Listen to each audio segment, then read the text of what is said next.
ദൈവത്തിന് മഹത്വമുണ്ടാകട്ടെ. ഇവിടെ ആയിരിക്കുന്ന സ്നേഹവും ബഹുമാനവുമുള്ള ദൈവദാസന്മാർക്കും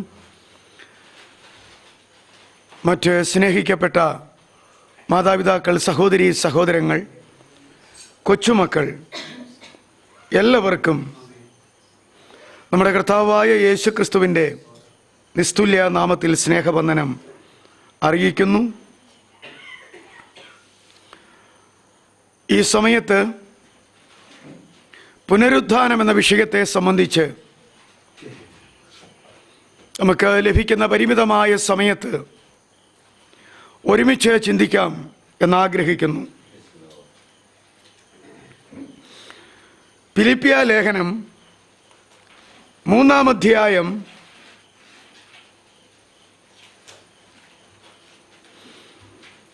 അതിൻ്റെ 11-ാമത്തെ വാക്യം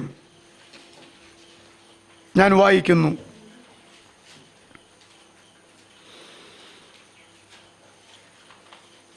അവിടെ നിർത്തില്ലാത്തതുകൊണ്ട് 9-ാമത്തെ വാക്യം മുതൽ വായിച്ചു കേൾപ്പിക്കാം. ഞാൻ ക്രിസ്തുവിനെ നേടേണ്ടതിനും ന്യായപ്രമാണത്തിൽ നിന്നുള്ള എൻ്റെ സ്വന്തം നീതിയല്ല, ക്രിസ്തുവെങ്കിലുള്ള വിശ്വാസം മൂലം ദൈവം വിശ്വസിക്കുന്നവർക്ക് നൽകുന്ന നീതി തന്നെ ലഭിച്ച് അവനിൽ ഇരിക്കേണ്ടതിനും അവൻ്റെ മരണത്തോട് അനുരൂപപ്പെട്ടിട്ട് അവനെയും അവൻ്റെ പുനരുത്ഥാനത്തിൻ്റെ ശക്തിയെയും അവൻ്റെ കഷ്ടാനുഭവങ്ങളുടെ കൂട്ടായ്മയെയും അനുഭവിച്ച് അറിയേണ്ടതിനും ഇങ്ങനെ വല്ല വിധേനയും മരിച്ചവരുടെ ഇടയിൽ നിന്നുള്ള പുനരുത്ഥാനം പ്രാപിക്കണം എന്നും വെച്ച് ഞാൻ അവൻ്റെ നിമിത്തം എല്ലാം ഉപേക്ഷിച്ച് ചവറ് എന്ന് എണ്ണുന്നു.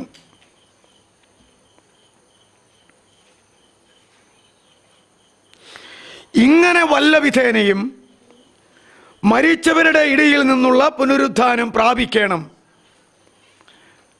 എന്ന് വളരെ ആഗ്രഹത്തോടെ അപ്പോസ്തലനായ പൗലൂസ് വിളിച്ചു പറയുന്നു. ഈ അടുത്ത കാലങ്ങൾ വരെ ദൈവമക്കൾക്ക് ഒരൊറ്റ പുനരുത്ഥാനവും ഉള്ളൂ എന്നും അത് 1 തെസ്സലോനിക്ക ലേഖനം 4-ാം അധ്യായത്തിലും 1 കൊരിന്ത്യർ 15-ാം അധ്യായത്തിലും രേഖപ്പെടുത്തിയിരിക്കുന്നു എന്നും ആണ് ഞാൻ അറിയുകയും വിശ്വസിക്കുകയും പഠിപ്പിക്കുകയും ചെയ്തുകൊണ്ടിരുന്നത്. എന്നാൽ പിന്നീട് ആ അറിവിന് മാറ്റം വന്നു. പുനരുദ്ധാനം പല തരത്തിലുണ്ട് എന്നുള്ളത് നമുക്ക് തിരുവചനത്തിൽ നിന്ന് മനസ്സിലാക്കുവാനായിട്ട് കഴിയും. സാധാരണ രീതിയിൽ കർത്താവിൻ്റെ 2-ാമത്തെ വരവെങ്കിൽ ദൈവമക്കൾ മരിച്ചു പോയാൽ ഉയർത്തെഴുന്നേൽക്കുവാൻ അപ്പോസ്തലനായിരിക്കുന്ന പൗലൂസ് ഫിലിപ്പിയ ലേഖനം 3-ാം അധ്യായത്തിൽ പറയുന്നത് പോലെയുള്ള ഒരുപിടി വിഷയങ്ങൾ അനുഭവിക്കേണ്ടതായിട്ടില്ല.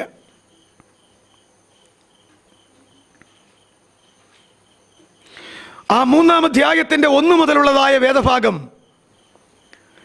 ഒടുവിൽ എൻ്റെ സഹോദരന്മാരെ കർത്താവിൽ സന്തോഷിപ്പീൻ. അതേ കാര്യം നിങ്ങൾക്ക് പിന്നെയും എഴുതുന്നതിൽ എനിക്ക് മടുപ്പില്ല. നിങ്ങൾക്കത് ഉറപ്പുമാകുന്നു. നായ്ക്കളെ സൂക്ഷിപ്പീൻ, ആകാത്ത വേലക്കാരെ സൂക്ഷിപ്പീൻ, വിച്ഛേദനക്കാരെ സൂക്ഷിപ്പീൻ. ഇനി ശ്രദ്ധിക്കുക, വിച്ഛേദനക്കാരെ സൂക്ഷിപ്പീൻ, നാമല്ലോ പരിച്ഛേദനക്കാർ. ഈ പരിച്ഛേദനയുടെ പ്രത്യേകത ദൈവത്തിൻ്റെ ആത്മാവ് കൊണ്ട് ആരാധിക്കുകയും ക്രിസ്തുവേശുവിൽ പ്രശംസിക്കുകയും ജഡത്തിൽ ആശ്രയിക്കാതിരിക്കുകയും ചെയ്യുന്ന നാം തന്നെ പരിച്ഛേദനക്കാർ. അതെന്താ അങ്ങനെ പറയുക? പരിച്ഛേദനക്കാരെന്ന് വിളിക്കപ്പെടുവാൻ ഇത്രത്തോളം കാര്യങ്ങൾ ആവശ്യമാണോ?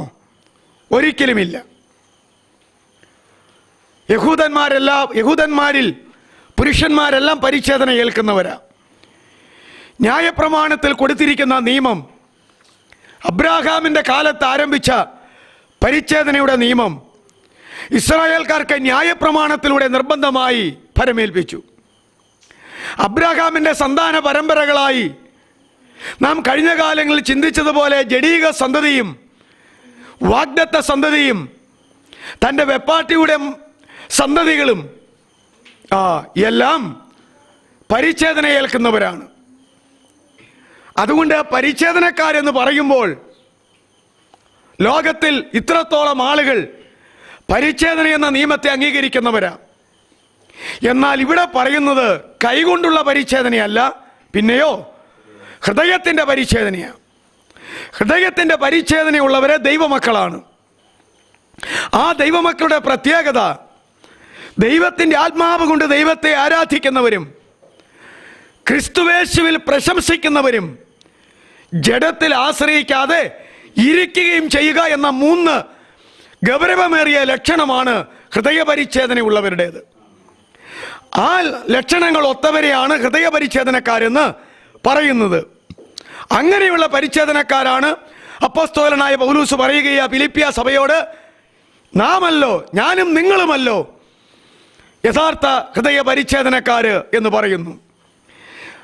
ജഡത്തിൽ ആശ്രയിക്കാതെ ഇരിക്കുകയും ചെയ്യുന്നവർ. 3 കാര്യമാ: ദൈവത്തിൻ്റെ ആത്മാവ് കൊണ്ട് ദൈവത്തെ ആരാധിക്കുന്നവര്, ക്രിസ്തുവേശുവിൽ നിത്യം ആശ്രയിക്കുന്നവര്, ജഡത്തിൽ ഒരു നാളും ആശ്രയിക്കാതിരിക്കുന്നവര്. ഇത് പറയുമ്പോൾ പൗലോസ് തൻ്റെ അവസ്ഥ എടുത്തു പറയുകയാ. പക്ഷേ എനിക്ക് ജഡത്തിലും ആശ്രയിപ്പാൻ വകയുണ്ട്. പൗലോസ് ഹൃദയപരിച്ഛേദനക്കാരനായി ജഡത്തിൽ ആശ്രയിക്കാത്തവനായി മാറിയെങ്കിലും അവൻ പറയുകയാ, ആശ്രയിക്കാൻ വകുപ്പില്ലാഞ്ഞിട്ടല്ല, വിഷയങ്ങളില്ലാഞ്ഞിട്ടല്ല, പിന്നെയോ മനഃപൂർവമായി ഹൃദയപരിച്ഛേദനക്കാരെന്നറിയപ്പെടേണ്ടതിലേക്ക്, ക്രിസ്തുവിൻ്റെ വകയാണ് എന്നറിയപ്പെടേണ്ടതിലേക്ക് താൻ മനഃപൂർവമായി ജഡത്തിൽ ആശ്രയിക്കാതെ ഇരിക്കുകയാണെന്നാണ് പറയുന്നത്. ജഡത്തിൽ ആശ്രയിപ്പാനുള്ള തൻ്റെ വകകളെക്കുറിച്ച് അവിടെ ദൈവസഭയെ ഓർപ്പിക്കുകയാണ്. മറ്റാർക്കാനും ജഡത്തിൽ ആശ്രയിക്കാമെന്ന് തോന്നിയാൽ എനിക്കധികം. എന്താണ്? 8-ാം നാളിൽ പരിച്ഛേദനയേറ്റവൻ. അതാ, ഒരു പുരുഷ പ്രജ യഹൂദന്മാരിൽ ജനിച്ചാൽ എത്രാം ദിവസം പരിച്ഛേദന ഏൽക്കണം? 8-ാം ദിവസം. ഇസ്രായേൽ ജാതിക്കാരൻ, ജാതി പറഞ്ഞാൽ ആരാ? ഇസ്രായേൽക്കാരൻ. അതിൽ തന്നെ ബെന്യാമീൻ ഗോത്രക്കാരൻ, എബ്രായരിൽ നിന്ന് ജനിച്ച എബ്രായൻ, പാരമ്പര്യമായി എബ്രായരിൽ നിന്ന് ജനിച്ച എബ്രായനാണ്. ന്യായപ്രമാണം സംബന്ധിച്ച് പൗലോസ് പറയുകയാണ്, ഞാൻ പരീശനാണ് എന്ന് പറഞ്ഞാൽ എന്താ? യഹൂദ ഇസ്രായേൽക്കാരുടെ ഇടയിൽ, എബ്രായരുടെ ഇടയിൽ സാദൂക്യരെന്നും പരീശന്മാരെന്നും പ്രബലമായ 2 ഗ്രൂപ്പുകളുണ്ട്. സാദൂക്യർ മരണാനന്തര ജീവിതം ഇല്ലെന്ന് വിശ്വസിക്കുന്നവരും ദൂതന്മാരില്ലെന്ന് വിശ്വസിക്കുന്നവരും ഒക്കെയാ. എന്നാൽ പരീശന്മാര് ഇതെല്ലാം ഉണ്ടെന്ന് വിശ്വസിക്കുകയും കൂടുതൽ ദൈവഭക്തി, കൂടുതൽ പള്ളിഭക്തി, കൂടുതൽ പുരോഹിത ഭക്തി, കൂടുതൽ വചനഭക്തി എല്ലാം വെളിപ്പെടുത്തുന്നവരുമാണ്. അതുകൊണ്ട് പറയുകയാ, ന്യായപ്രമാണം സംബന്ധിച്ച് പറഞ്ഞാൽ ഞാൻ ഏത് വംശത്തിൽപ്പെട്ടതാ? പരീശ വംശത്തിൽപ്പെട്ടതാ. പരീശന്മാരാണ് ന്യായപ്രമാണത്തെ വള്ളിപുള്ളി തെറ്റാതെ വളരെ കൃത്യമായി പറഞ്ഞ് പഠിപ്പിച്ച് ആചരിച്ചു കൊണ്ടിരിക്കുന്നവർ. അതുകൊണ്ടാ പരീശനാണ് എന്ന് പറഞ്ഞത്. ശുഷ്കാന്തി സംബന്ധിച്ച് സഭയെ, ദൈവസഭയെ ഉപദ്രവിച്ചവൻ. യഹൂദ മതത്തോടുള്ള ശുഷ്കാന്തി, ന്യായപ്രമാണത്തോടുള്ള ശുഷ്കാന്തി, ദൈവത്തോടുള്ളതായിരിക്കുന്ന ഭക്തി, അത് നിമിത്തം നസറായ മാർഗക്കാരെ, ദൈവസഭക്കാരെ എന്നാൽ കഴിവത് ഉപദ്രവിച്ചിട്ടുണ്ട്. അതെന്തിനു വേണ്ടിയിട്ടാ? മനഃപൂർവ്വം ഉപദ്രവിച്ചതാണോ? ദൈവത്തിന് വേണ്ടി, യഹൂദ സഭയ്ക്ക് വേണ്ടി, ന്യായപ്രമാണത്തിന് വേണ്ടി, പരീക്ഷ ഭക്തനായതുകൊണ്ട് താൻ നസറായ മാർഗക്കാരെ, യഹൂദന്മാർക്കെതിരായ നസറായ മാർഗക്കാരെ ഉപദ്രവിച്ചവനാ. അത് ശുഷ്കാന്തി സംബന്ധിച്ച, അല്ലാതെ ഞാൻ മറ്റു തരത്തിലല്ല എന്ന് പറയുന്നു. എന്ന് വെച്ചാൽ സഭയ്ക്ക് വേണ്ടി മരിക്കുന്നവനാ. ആര്? പൗലൂസ്. ന്യായപ്രമാണത്തിലെ നീതി സംബന്ധിച്ച് അനിന്യനാണ്. ന്യായപ്രമാണത്തിൽ ഏതെങ്കിലും കാര്യമെടുത്താൽ അത് തെറ്റിച്ച് ജീവിക്കുന്ന, അതിനെ നിന്ദിക്കുന്നവനെന്ന് പറയുവാൻ കഴിയാത്ത വിധത്തിൽ ന്യായപ്രമാണം സംബന്ധിച്ച് ഞാൻ അനിന്യനാണ്. നോക്കിക്കേ, ജഡത്തിൽ ആശ്രയിക്കുന്ന കാര്യം. ഇതൊക്കെ വെച്ച് ജഡത്തിൽ മറ്റൊരു വ്യക്തി ആശ്രയിക്കുന്നതിനേക്കാൾ പൗലൂസിന്റെ കാലത്ത് കൂടുതൽ ആശ്രയിക്കാൻ വകുപ്പാർക്കുണ്ട്. പക്ഷേ ഈ ജഡത്തിൽ പൗലൂസ് ആശ്രയിക്കുന്നില്ല.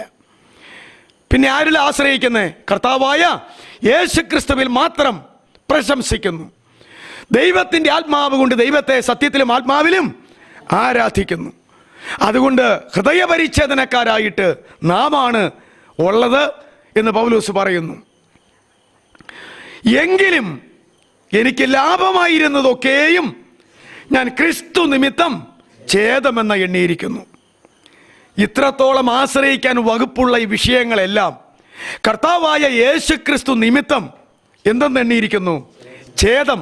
എന്താണ് അതിൻ്റെ അർത്ഥം? നഷ്ടം. ഛേദം എന്ന് പറഞ്ഞാൽ അതിൻ്റെ അർത്ഥം എന്താ? ഛേദം വന്നു, നഷ്ടം വന്നു. കർത്താവായിരിക്കുന്ന യേശു ക്രിസ്തു നിമിത്തം അഭിമാനിക്കാനുള്ള ഈ ലോകത്തിലെ സമസ്ത വിഷയങ്ങളും നഷ്ടമെന്ന്, ഛേദമെന്ന്, വേണ്ട എന്ന് താൻ എണ്ണിയിരിക്കുന്നു. ഇവിടെയാണ് പൗലൂസ് പ്രാപിക്കാനിരിക്കുന്ന പുനരുദ്ധാനത്തിൻ്റെ മഹത്വം നമ്മൾ മനസ്സിലാക്കുക. ഇത്രത്തോളം കാര്യങ്ങൾ ചെയ്തില്ലെങ്കിലും എന്ത് സംഭവിക്കും? മരിച്ച ദൈവമക്കൾ ഉയർക്കുക തന്നെ ചെയ്യും. അത്രയുമല്ല, ഇനിയത്തെ വിഷയം ആത്മീകമായി വലിയ വിഷയങ്ങളാണ്. എൻ്റെ കർത്താവായ ക്രിസ്തുവേശുവിനെ കുറിച്ചുള്ള പരിജ്ഞാനത്തിൻ്റെ ശ്രേഷ്ഠത നിമിത്തം ഞാൻ ഇപ്പോഴും എല്ലാം ഛേദമെന്ന് എണ്ണുന്നു. എൻ്റെ കഴിഞ്ഞ നാളുകളിലുള്ളതെല്ലാം ഛേദമെന്ന് എണ്ണി ഇപ്പോഴും യേശുക്രിസ്തുവിൻ്റെ പരിജ്ഞാനത്തിൻ്റെ ശ്രേഷ്ഠത നിമിത്തം ഇപ്പോഴും ഞാൻ നാൾതോറും ഇങ്ങനെയുള്ള കാര്യങ്ങൾ ഛേദമെന്ന് എണ്ണിക്കൊണ്ടേയിരിക്കുന്നു. ത്രികാല രക്ഷ എന്ന് പറയുന്ന പോലെ ത്രികാല ഛേദമാണ്.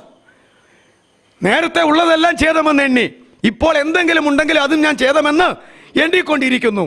ഇനിയും പൗലൂസിൻ്റെ ഭാഷയിൽ എന്തെങ്കിലും കാര്യം വരാനുണ്ടെങ്കിൽ ഞാനത് ഛേദമെന്ന് ഇനിയും എണ്ണും. ഇതാണ് പൗലൂസിൻ്റെ അവസ്ഥ.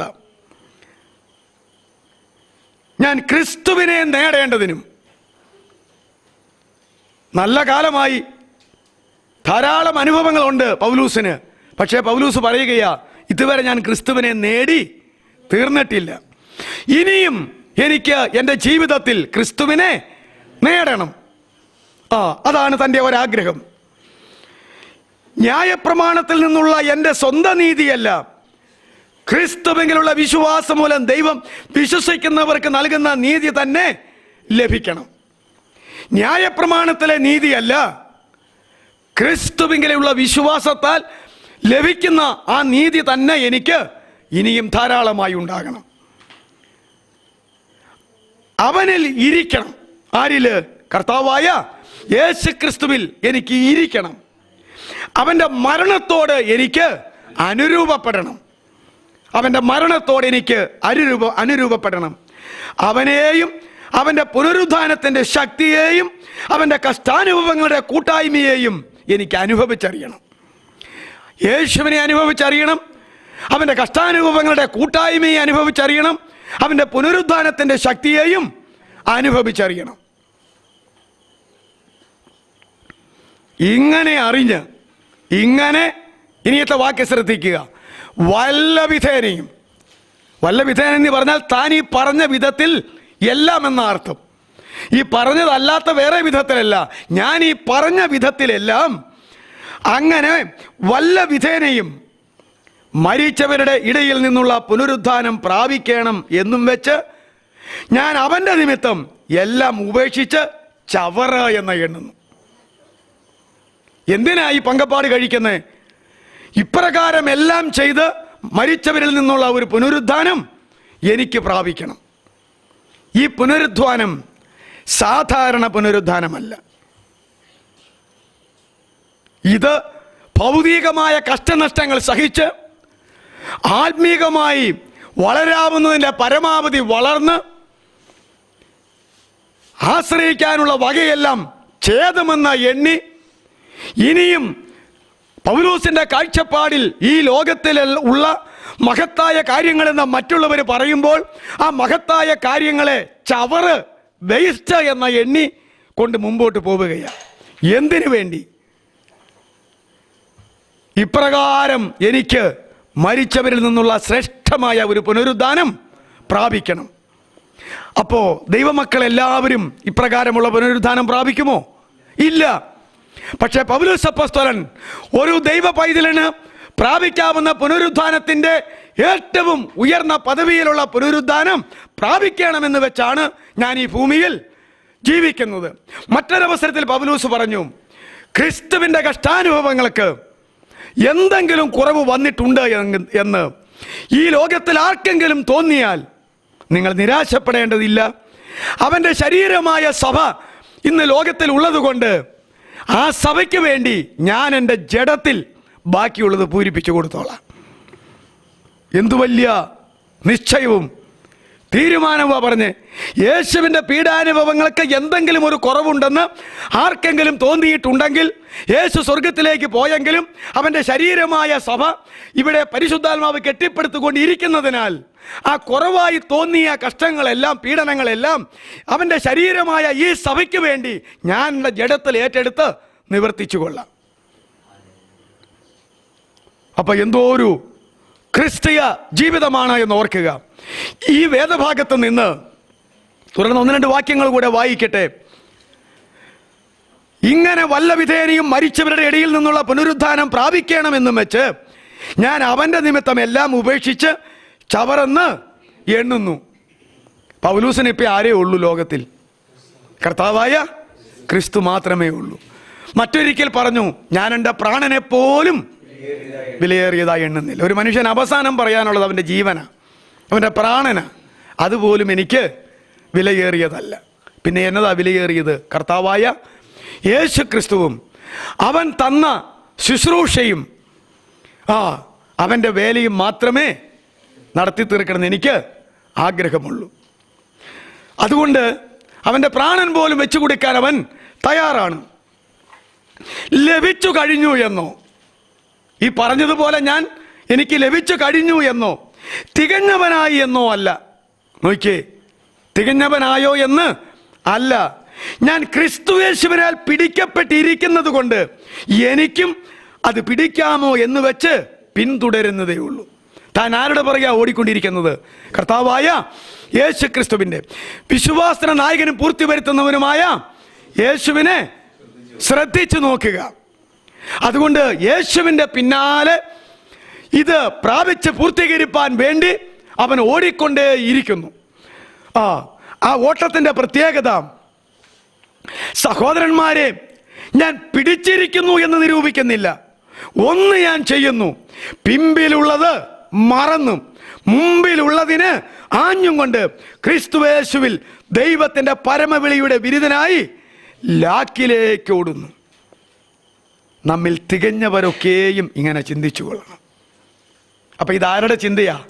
തികഞ്ഞവരുടെ, ക്രിസ്തുവിൽ തികഞ്ഞവരുടെ ചിന്തയാ. അപ്പം തന്നെ ആൾ എന്തോരം ആയിട്ടുണ്ട്? ക്രിസ്തുവിൽ തികഞ്ഞിട്ടുണ്ട്. എന്നാലും പൗലോസ് പറയുന്നത്, ഞാൻ ക്രിസ്തുവിനെ എൻ്റെ പിന്നാലെ ഓടിക്കൊണ്ടിരിക്കുകയാ. എന്നാൽ ജീവിതത്തിൻ്റെ മരണത്തിൻ്റെ അവസാന നിമിഷങ്ങളിൽ പൗലോസ് വിളിച്ചു പറഞ്ഞു, എൻ്റെ നിര്യാണകാലം അടുത്തിരിക്കുന്നു.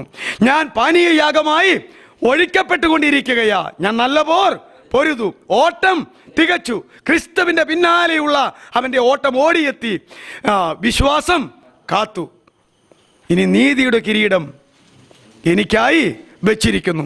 അതിനീതിയുള്ള ന്യായാധിപതിയായ യേശു പ്രതിഫലത്തിൻ്റെ ന്യായാസനത്തിൽ എനിക്ക് തരും. അതെനിക്ക് മാത്രമല്ല, യേശു ക്രിസ്തുവിൻ്റെ പ്രത്യക്ഷതയിൽ പ്രിയം വച്ചിരിക്കുന്ന ഏവർക്കും ലഭിക്കുന്നു. യേശു ക്രിസ്തുവിൻ്റെ പ്രത്യക്ഷത, ഒന്നാമത്തെ പ്രത്യക്ഷത, അവൻ മനുഷ്യനായി ഈ ലോകത്തിലേക്ക് വന്ന് പാപത്തിൽ നിന്ന് നമ്മെ വീണ്ടെടുത്ത് രക്ഷിക്കാൻ വന്നതാ.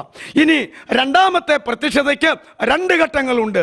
തനിക്കുള്ളവരെ ചേർക്കുവാൻ അവൻ മധ്യാകാശത്തിൽ വരുന്നു. അതാണ് രണ്ടാമത്തെ വരവിൻ്റെ ഒന്നാമത്തെ ഘട്ടം. പിന്നീട് തനിക്കുള്ളവരെയും കൊണ്ട് ഈ ലോകത്തെ 1000 വർഷം നീതിയോടെ ഭരിപ്പാൻ രണ്ടാമത് മഹത്വ പ്രത്യക്ഷത എന്ന പേരിൽ അവൻ ഭൂമിയിലേക്ക് വരുന്നു. യഥാർത്ഥത്തിൽ യേശു ക്രിസ്തുവിന് എത്ര വരവുണ്ട്? 3 വരവ്. ഒന്ന്, കഴിഞ്ഞ 1-ാം നൂറ്റാണ്ടിൽ അവൻ പാപികളെ രക്ഷിപ്പാൻ മനുഷ്യനായി ലോകത്തിലേക്ക് വന്നു. 33.5 വയസ്സുവരെ ജീവിച്ച് രക്ഷണ്യ വേലകൾ തികച്ചുകൊണ്ട് അവൻ മരിച്ചടക്കപ്പെട്ട് ഉയർത്തെഴുന്നേറ്റ് പിതാവിൻ്റെ വലത്ത് ഭാഗത്തേക്ക് സ്വർഗത്തിലേക്ക് കടന്നുപോയിരിക്കുന്നു. ഇനി രണ്ടാം വരവെന്ന് പറയുന്നത് അതിൻ്റെ 1-ാം ഘട്ടം തന്നെ ചേർപ്പാൻ തൻ്റെ മക്കളെ ചേർക്കുവാൻ ഭൂമിയിലേക്കല്ല, പിന്നെയോ മധ്യാകാശം വരെ വരും. അവരെയും കൊണ്ട് അങ്ങോട്ട് പോകും. പിന്നെ തൻ്റെ കാന്തയെയും കൊണ്ട് തൻ്റെ രാജ്ഞിയെയും കൊണ്ട് ഈ ഭൂമിയിലേക്ക്, ഇവിടെ തൻ്റെ മണവാട്ടി ജനിച്ചു വളർന്ന് ജീവിച്ച മണവാട്ടിയുടെ ഭവനം എന്ന് വിളിക്കുന്ന ഈ ആകാശഭൂമിയിലേക്ക് തൻ്റെ മണവാട്ടിക്ക് തൻ്റെ കാന്തയുമായി വന്നിട്ട് യെരുശലേമിൽ ദാവീദിൻ്റെ സിംഹാസനത്തിൽ ഇരുന്നു കൊണ്ട് ഈ ആകാശഭൂമികളെ 1000 കൊല്ലം നീതിയോടെ ഭരിക്കാൻ വരുന്ന തൻ്റെ മഹത്വ പ്രത്യക്ഷത. അപ്പോൾ ഇവിടെ പൗലോസ് പറയുകയാ, ഈ നീതിയുടെ കിരീടം എനിക്ക് വേണ്ടി മാത്രമല്ല, തൻ്റെ പ്രത്യക്ഷതയിൽ പ്രിയം വച്ചിരിക്കുന്ന ഏവർക്കും കൂടെ. അപ്പോൾ ഏത് പ്രത്യക്ഷതയിൽ പ്രിയം വയ്ക്കണം? 1-ാമത്തെ വരവിൽ പ്രിയം വെച്ച് ക്രിസ്തുവിലായി വളർന്നുകൊണ്ടിരിക്കണം. 2-ാമത്തെ വരവെങ്കിൽ നാം ചേർക്കപ്പെടണം.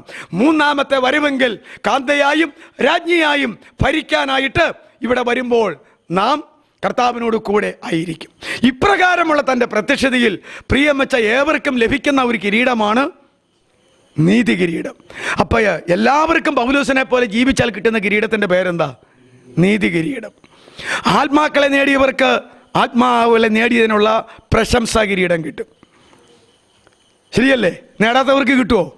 പക്ഷേ യേശുക്രിസ്തുവിൻ്റെ പ്രത്യക്ഷതയിൽ പ്രിയം വച്ചിരിക്കുന്ന എല്ലാവർക്കും കിട്ടുന്ന ഒരു കിരീടമാണ് നീതി കിരീടം. അത് പൗലോസിന് മാത്രമുള്ളതല്ല, തൻ്റെ പ്രത്യക്ഷതയിൽ പ്രിയം വെച്ച എല്ലാവർക്കും നീതിയുള്ള ന്യായാധിപതി ആ പ്രതിഫലത്തിൻ്റെ ന്യായാസനത്തിൽ തരും.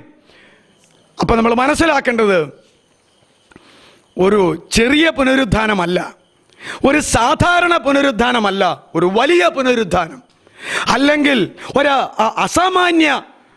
അസാധാരണ പുനരുദ്ധാനം പ്രാപിപ്പാൻ പൗലോസ് മനഃപൂർവമായി ദൈവത്തിനായി സമർപ്പിച്ച് ജീവിക്കുന്ന ഒരു കാഴ്ചപ്പാടത്രേ ഫിലിപ്പിയ ലേഖനം 3-ാം അധ്യായത്തിൽ പറയുന്നത്. എന്നാൽ 1 തെസ്സലോനിക്ക ലേഖനം 4:16 പറയുന്നത് വാക്യം നമുക്കറിയാം.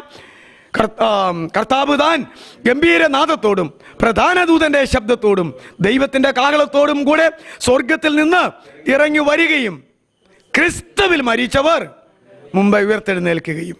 മുമ്പേ എന്ന് പറഞ്ഞാൽ ജീവനോടിരിക്കുന്നവരെക്കാൾ മുമ്പേ. ക്രിസ്തുവിൽ മരിച്ചവർ മുമ്പേ ഉയർത്തെഴുന്നേൽക്കുകയും പിന്നെ ജീവനോടിരിക്കുന്നവർ രൂപാന്തരപ്പെട്ട അവരോട് ഒരുമിച്ച് മേഘങ്ങളിൽ എടുക്കപ്പെടുകയും. ഈ പുനരുദ്ധാനത്തിന് ഇത്രയും പങ്കപ്പാട് കഴിക്കണ്ട, ശരിയല്ലേ? പക്ഷേ ഈ പുനരുദ്ധാനത്തിന് വേണ്ടി മാത്രമല്ല, ഈ പുനരുദ്ധാനം കഴിഞ്ഞ് ഇനിയും പുനരുദ്ധാനം വേറെ പ്രാപിക്കാനുണ്ട്.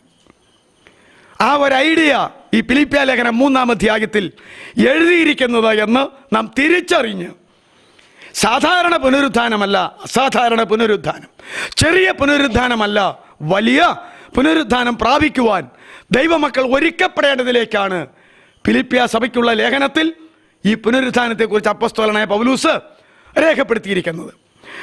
മറ്റൊരു വേദഭാഗത്തിലേക്ക് നിങ്ങളുടെ ശ്രദ്ധയെ ഇതോട് ചേർത്ത് ഞാൻ കൊണ്ടുവരട്ടെ. എബ്രായ ലേഖനം 11-ാം അധ്യായം. ഞാൻ നേരത്തെ ഇതൊക്കെ സൂചിപ്പിച്ചിട്ടുണ്ട്. അതിൻ്റെ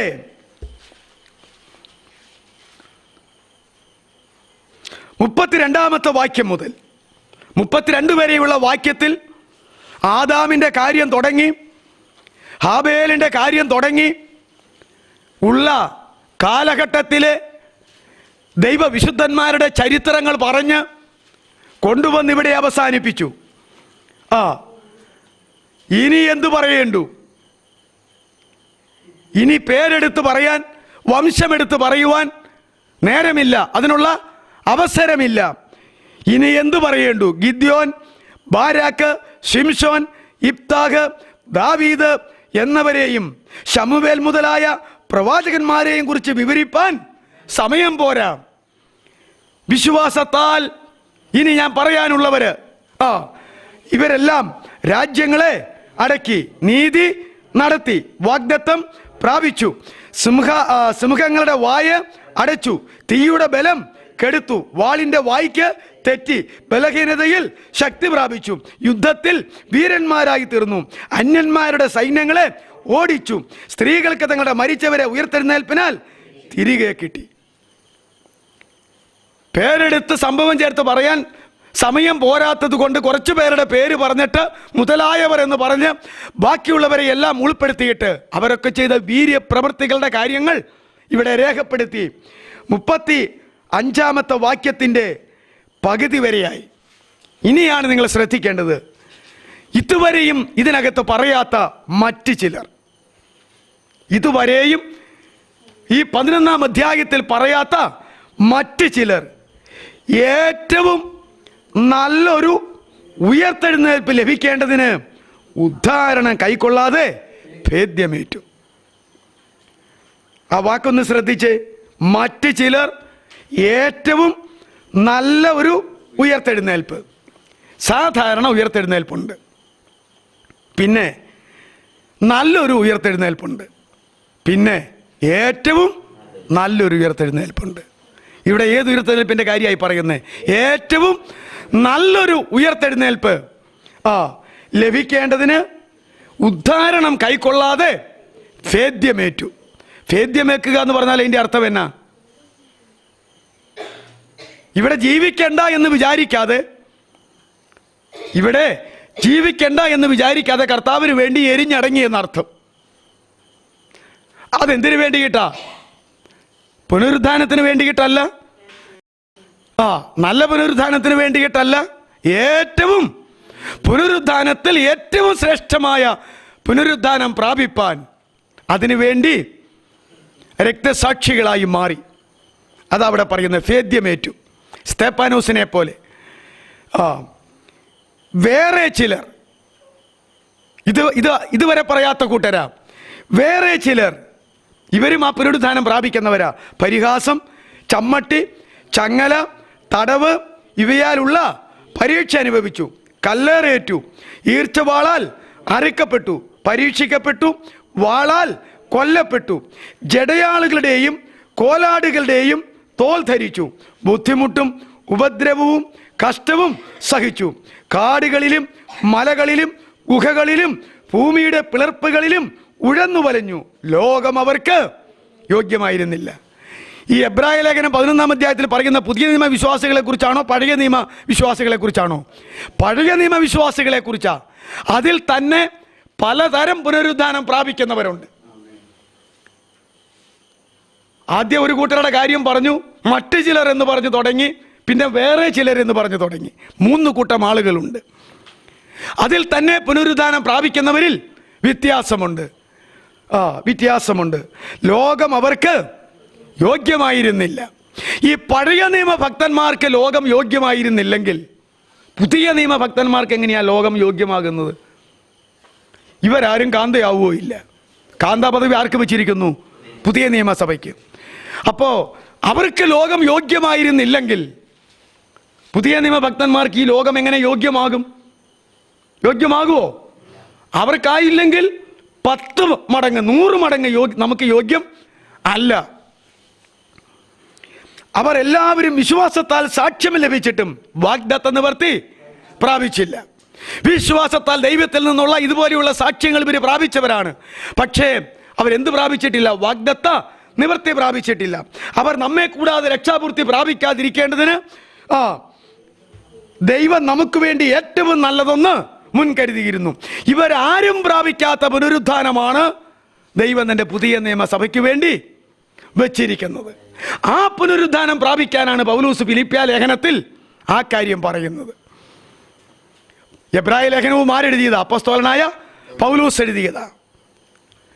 എന്നാൽ വിശ്വാസ വീരന്മാരുടെ പട്ടിക എന്ന് പറയുന്ന എബ്രായ ലേഖനം 11-ാം അധ്യായം ഒക്കെ വായിക്കുമ്പോൾ ഈ തിരിവുകളൊന്നും നമുക്ക് മനസ്സിലാകുന്നില്ല. ഈ തിരിവിനെ കുറിച്ച് ആദ്യം ക്ലാസ് എടുത്ത് പഠിപ്പിച്ചത് പൂനെയിലുള്ള ഫാസ്റ്റർ CN നൈനാനവറുകളാണ്. ഈ 3 തിരിവ് ഇതിനകത്തുണ്ട് എന്ന് മനസ്സിലാക്കിയത്. ആദ്യം പറഞ്ഞവരെക്കാൾ ശ്രേഷ്ഠരാണ് രണ്ടാമത് പറഞ്ഞവര്, അവരെക്കാൾ ശ്രേഷ്ഠരാണ് മൂന്നാമത് പറഞ്ഞവര്. എന്നാൽ ലോകത്തിൻ്റെ കാഴ്ചപ്പാടിൽ ഏറെ നാൾ ജീവിച്ച് തലമുറകളെയൊക്കെ കണ്ട് ഭൗതികമായ നന്മകളും അനുഭവിച്ച് ഒക്കെ മരിച്ചു മാറ്റപ്പെട്ട ആളുകളുടെ ലിസ്റ്റില മറ്റുള്ള അധികം ആളുകളും. അവരാണ് ഏറ്റവും വലിയ ശ്രേഷ്ഠരെന്ന വെപ്പ്. അവരാണോ? അല്ല. അപ്പോൾ ഏറ്റവും നല്ല പഴയ നിയമത്തിലെ പുനരുത്ഥാനത്തിൻ്റെ ആ വ്യത്യാസം നമ്മൾ മനസ്സിലാക്കുക. പുതിയ നിയമത്തിൽ അവരൊന്നും വാഗ്ദത്ത നിവൃത്തി പ്രാപിച്ചിട്ടില്ല, രക്ഷാപൂർത്തി പ്രാപിച്ചിട്ടില്ല. അവർ രക്ഷാപൂർത്തിയും വാഗ്ദത്ത നിവൃത്തിയും പ്രാപിക്കുന്നത് നമ്മോട് കൂടെയാണ്. അതിനി കർത്താവിൻ്റെ രണ്ടാമത്തെ വരവെങ്കിൽ ദൈവസഭ എടുക്കപ്പെടുന്നതിനു കൂടെയാണ് ഇവരൊക്കെയും ആ പൂർത്തീകരണത്തിലേക്ക് വരുന്നത്. അവർ പ്രാപിക്കുന്നതും ന്യായപ്രമാണ കാലഘട്ടമാണെങ്കിലും മനസാക്ഷി യുഗമായാലും അവർ പ്രാപിക്കുന്നത് കർത്താവായ യേശുക്രിസ്തുവിൻ്റെ ക്രൂശുമരണത്തിലൂടെയാണ് അവർ ഈ രക്ഷ പ്രാപിക്കുന്നത്. അവരെ മുമ്പോട്ട് നോക്കി പ്രതീക്ഷയോടും വിശ്വാസത്തോടും കൂടെ അത് പ്രാപിക്കുമ്പോൾ നാം പ്രാപിക്കുന്നത് 2000 കൊല്ലം പുറകോട്ട് നോക്കി കാൽവറിയിൽ നമുക്ക് വേണ്ടി രക്തം ചിന്തി മരിച്ച യേശുവിൻ്റെ ക്രൂശുമരണത്തിൽ ആശ്രയിച്ചുകൊണ്ടാണ്, ഉയർത്തെഴുന്നേറ്റ യേശുവിനെ സേവിച്ചുകൊണ്ടാണ് നമ്മളിത് പ്രാപിക്കുന്നത്. അവർ 4000 വർഷം മുമ്പോട്ട് നോക്കി, 2000 വർഷം മുമ്പോട്ട് നോക്കിക്കൊണ്ട് വിശ്വാസത്താൽ അത് പ്രാപിച്ചപ്പോൾ നമ്മൾ 2000 ചില്ലുവാനും കൊല്ലം പുറകോട്ട് നോക്കിക്കൊണ്ട് കാൽവറി മുതൽ പാപപരിഹാരത്തിന് വേണ്ടി നിവർത്തിച്ച വീണ്ടെടുപ്പിനെ ആശ്രയിച്ചുകൊണ്ടാണ് നമ്മളിത് പ്രാപിക്കുന്നത്. ശരിയല്ലേ? യോഹന്നാന്റെ സുവിശേഷം 17-ാം അധ്യായത്തിൽ കർത്താവ് പ്രാർത്ഥിച്ചപ്പോൾ, ഞാൻ ഇവർക്ക് വേണ്ടി മാത്രമല്ല ഇവരുടെ വചനത്താൽ ഇനിയും വന്നു ചേരാനുള്ളവർക്ക് വേണ്ടിയിട്ട് കൂടെ പ്രാർത്ഥിക്കുന്നു. ആ പ്രാർത്ഥന മധ്യാകാശ വരവ് വരെ സഭയിലേക്ക് വരുന്ന മുഴുവൻ ആളുകൾക്കും വേണ്ടി കർത്താവ് പ്രാർത്ഥിച്ചിട്ടുണ്ട്. അതാരൊക്കെയാണെന്നും എത്ര പേരുണ്ടെന്നും ആർക്കറിയാം? കർത്താവിനറിയാം. പക്ഷെ അത് നമുക്കായിട്ട് വെളിപ്പെടുത്തിയിട്ടില്ല. ജാതികളുടെ പൂർണ്ണസംഖ്യ ചേരുവോളം ഇസ്രായേലിന് അംശമായി കാഠിന്യം ഭവിച്ചിരിക്കുന്നു എന്നും അങ്ങനെ ഇസ്രായേൽ മുഴുവൻ രക്ഷിക്കപ്പെടുമെന്നും ജാതികളുടെ പൂർണ്ണസംഖ്യ ചേരുമ്പോൾ സഭയെ എടുത്തുകൊള്ളപ്പെടുമെന്നും പിന്നെ ഇസ്രായേലിനോട് ദൈവം ഇടപെടുമെന്നും റോമാലേഖനം 11-ാം അധ്യായത്തിൽ പറഞ്ഞിരിക്കുന്നു. അവരുടെ ഭ്രംശം ലോകത്തിൻ്റെ നിരപ്പിന് ഹേതുവായെങ്കിൽ അവരുടെ അംഗീകരണം മരിച്ചവരുടെ പുനരുത്ഥാനമെന്നല്ലാതെ പിന്നെ മറ്റെന്താകുമെന്ന് ചോദിക്കുന്നു. അതുകൊണ്ട് എബ്രായ ലേഖനത്തിലും ഫിലിപ്പിയ ലേഖനത്തിലും നാം ചിന്തിച്ചതനുസരിച്ച് പുനരുത്ഥാനമുണ്ട്, നല്ല പുനരുത്ഥാനമുണ്ട്, ഏറ്റവും നല്ല പുനരുത്ഥാനമുണ്ട്. ഇപ്രകാരമുള്ള അനുഭവങ്ങളാൽ ഏതു വിധേനയും ഞാനൊരു പുനരുത്ഥാനം പ്രാപിക്കാൻ വേണ്ടി ഇപ്പോഴും ഛേദമെന്നും ചപ്പെന്നും ചവറെന്നും ജഡത്തിൽ ആശ്രയിക്കാനുള്ളത് ആശ്രയിക്കാതെയും ക്രിസ്തുവിനെ മാത്രം കണ്ടുകൊണ്ട് ഞാൻ അവൻ്റെ പിന്നാലെ ഓടി എൻ്റെ ഓട്ടം എത്തിക്കുന്നു എന്ന് പൗലോസും വിളിച്ചു പറയുന്നു. ഇത് പൗലോസിന് മാത്രമുള്ളതാണോ? അല്ല, ആഗ്രഹിക്കുന്ന ആർക്കും ലഭിക്കും. തൻ്റെ ഭക്തന്മാരുടെ ആഗ്രഹമൊക്കെ സാധിപ്പിക്കും എന്നുള്ള വാക്ക് ഏതാണ്ട് ഭൗതിക നന്മ കിട്ടുന്ന കാര്യത്തെക്കുറിച്ചാണ് നമുക്കൊരു ബോധമുള്ളൂ. ആ ഭൗതിക നന്മയെക്കുറിച്ചല്ല അത് പറഞ്ഞേക്കണത്. ഇപ്രകാരമുള്ള ഭക്തന്മാരുടെ ആഗ്രഹം സാധിപ്പിച്ചു കൊടുക്കുന്ന ദൈവമെന്ന് ഇവിടെ പറഞ്ഞത് ഈ ഭൗതികമായ കാര്യവും വല്ലതുമാണോ? അല്ല.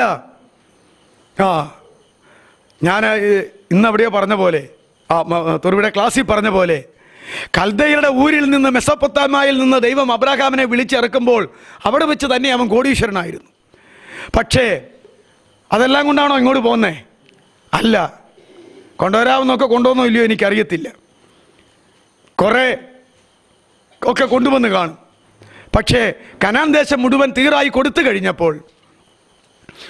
കഴിഞ്ഞപ്പോൾ ആ തീറായി കൊടുത്ത കനാൻ ദേശത്ത് ഒരു നല്ല ഭവനം പണിത് താമസിക്കാൻ ഇടയാകാതെ തൻ്റെ മകനായ ഇസ്ഹാക്കിനോടും പിന്നെ കൊച്ചുമകനായ യാക്കോബിനോടും കൂടെ കൂടാരങ്ങളിൽ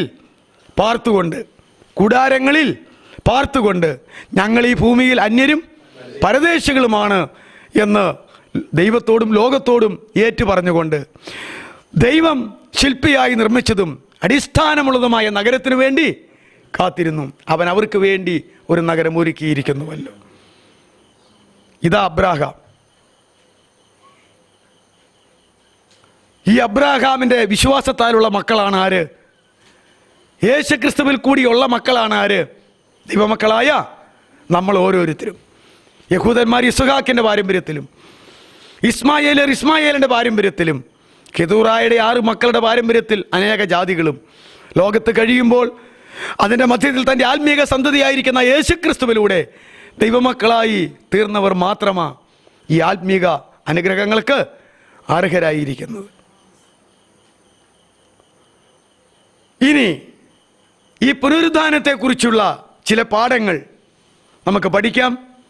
1 കൊരിന്തി 15-ാം അധ്യായം എടുക്കണം. 1 കൊരിന്തി 15-ാം അധ്യായം എടുക്കണം.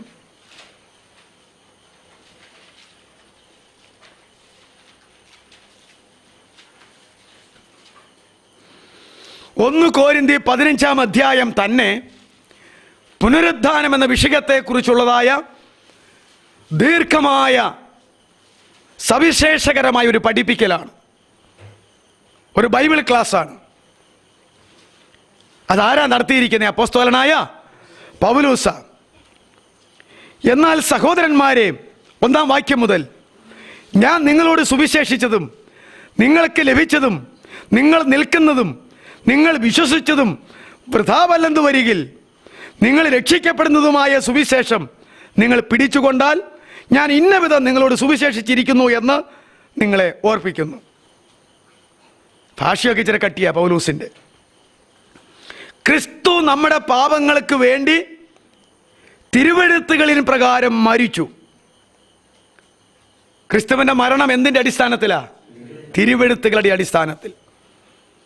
ഒരു സാന്ദർഭികമായി വന്നതല്ല, മറ്റാരുടെയും കഴിവുകൊണ്ട് നടന്നതുമല്ല. തിരുവെഴുത്തിൽ നേരത്തെ രേഖപ്പെടുത്തിയിരുന്നതനുസരിച്ചാണ് താൻ മരിച്ചത്. അപ്പോൾ തിരുവെഴുത്തുകളിൻ പ്രകാരം മരിച്ചു. പിന്നെ ആ ഒരു പദപ്രയോഗം തുടർന്നുള്ള എല്ലാത്തിനുമുള്ളതാ. തിരുവെഴുത്തുകളിൻ പ്രകാരം അടക്കപ്പെട്ടു. യെശയ്യാ 53 പറഞ്ഞു, കണ്ടാൽ ആഗ്രഹിക്കത്തക്ക സൗന്ദര്യം അവന് ഇല്ല. അവനെ കാണുന്നവരൊക്കെ മുഖം തിരിച്ചു, അല്ലേ? കണ്ടാൽ ആഗ്രഹിക്കത്തക്ക സൗന്ദര്യമൊന്നും അവന് ഉണ്ടായിരുന്നില്ല. ഇതൊക്കെ പറഞ്ഞു കഴിഞ്ഞിട്ട് എന്നാൽ അവൻ തൻ്റെ മരണത്തെങ്കിൽ സമ്പന്നന്മാരോടുകൂടെ ആയിരുന്നു. ശപിക്കപ്പെട്ട ക്രൂശ് മരണം സഹിച്ച് മരിച്ചു കഴിഞ്ഞപ്പോൾ അടക്കിയത് എവിടെയാ? ധനവാന്മാരുടെ കല്ലറയിൽ. അരിമത്തിയിലെ യോസേപ്പ് അവന് വേണ്ടി വാങ്ങിയ കുടുംബ കല്ലറയിൽ. അവരിൽ ആരെയും അടക്കുന്നതിന് പകരം ആരെയും ആദ്യം അടക്കേ? യേശുവിനെ. നിക്കോദീമോസ് എന്ന് പറയുന്ന തൻ്റെ മറ്റൊരു ശിഷ്യൻ തനിക്കും തൻ്റെ കുടുംബാംഗങ്ങൾക്കും വേണ്ടി വാങ്ങിച്ചു വെച്ചിരിക്കുന്ന കല്ലറയിൽ ഇടാനുള്ള സുഗന്ധദ്രവ്യം ആരുടെ കല്ലറയിൽ കൊണ്ടുവന്നിട്ടു? യേശുവിൻ്റെ.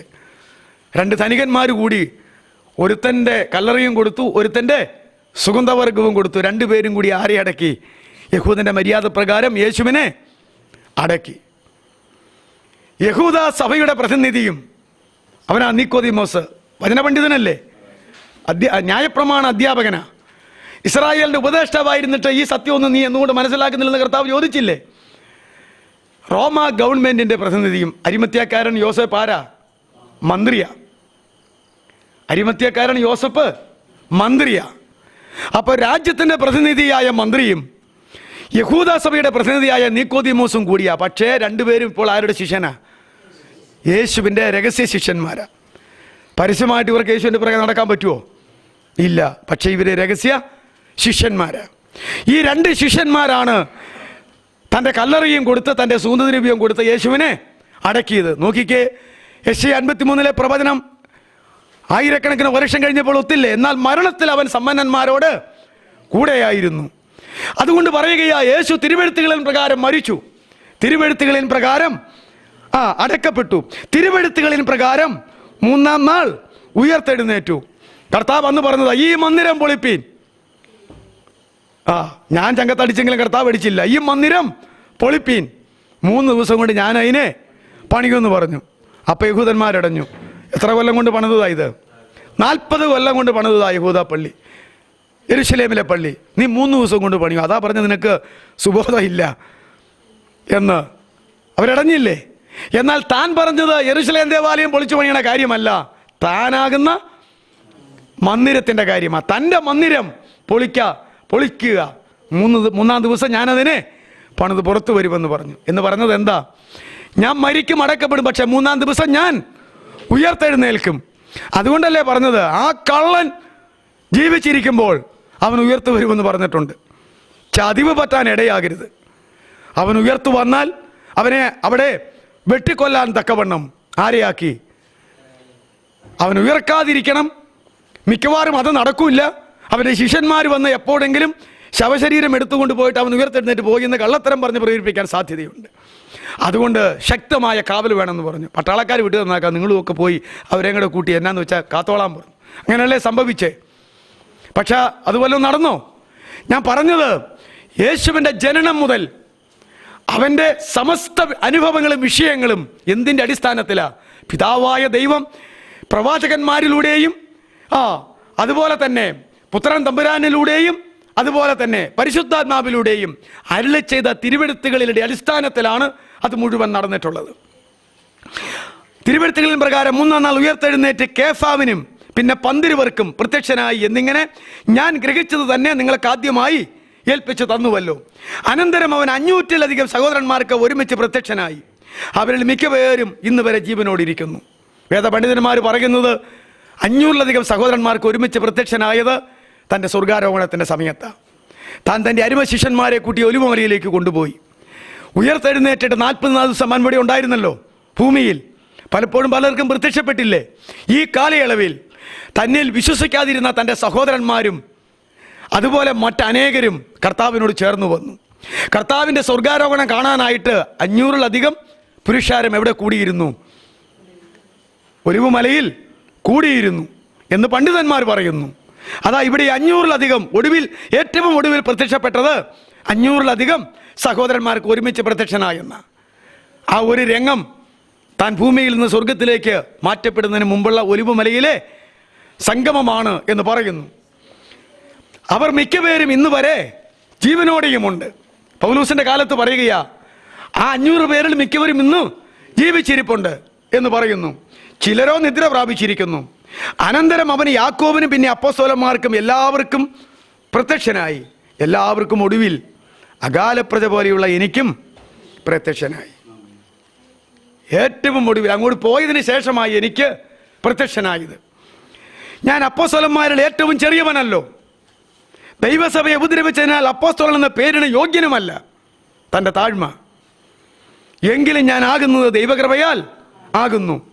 എന്നോടുള്ള അവൻ്റെ കൃപ വ്യർത്ഥമായതുമില്ല. അവരെല്ലാവരേക്കാളും ഞാൻ അത്യധികം അധ്വാനിച്ചിരിക്കുന്നു.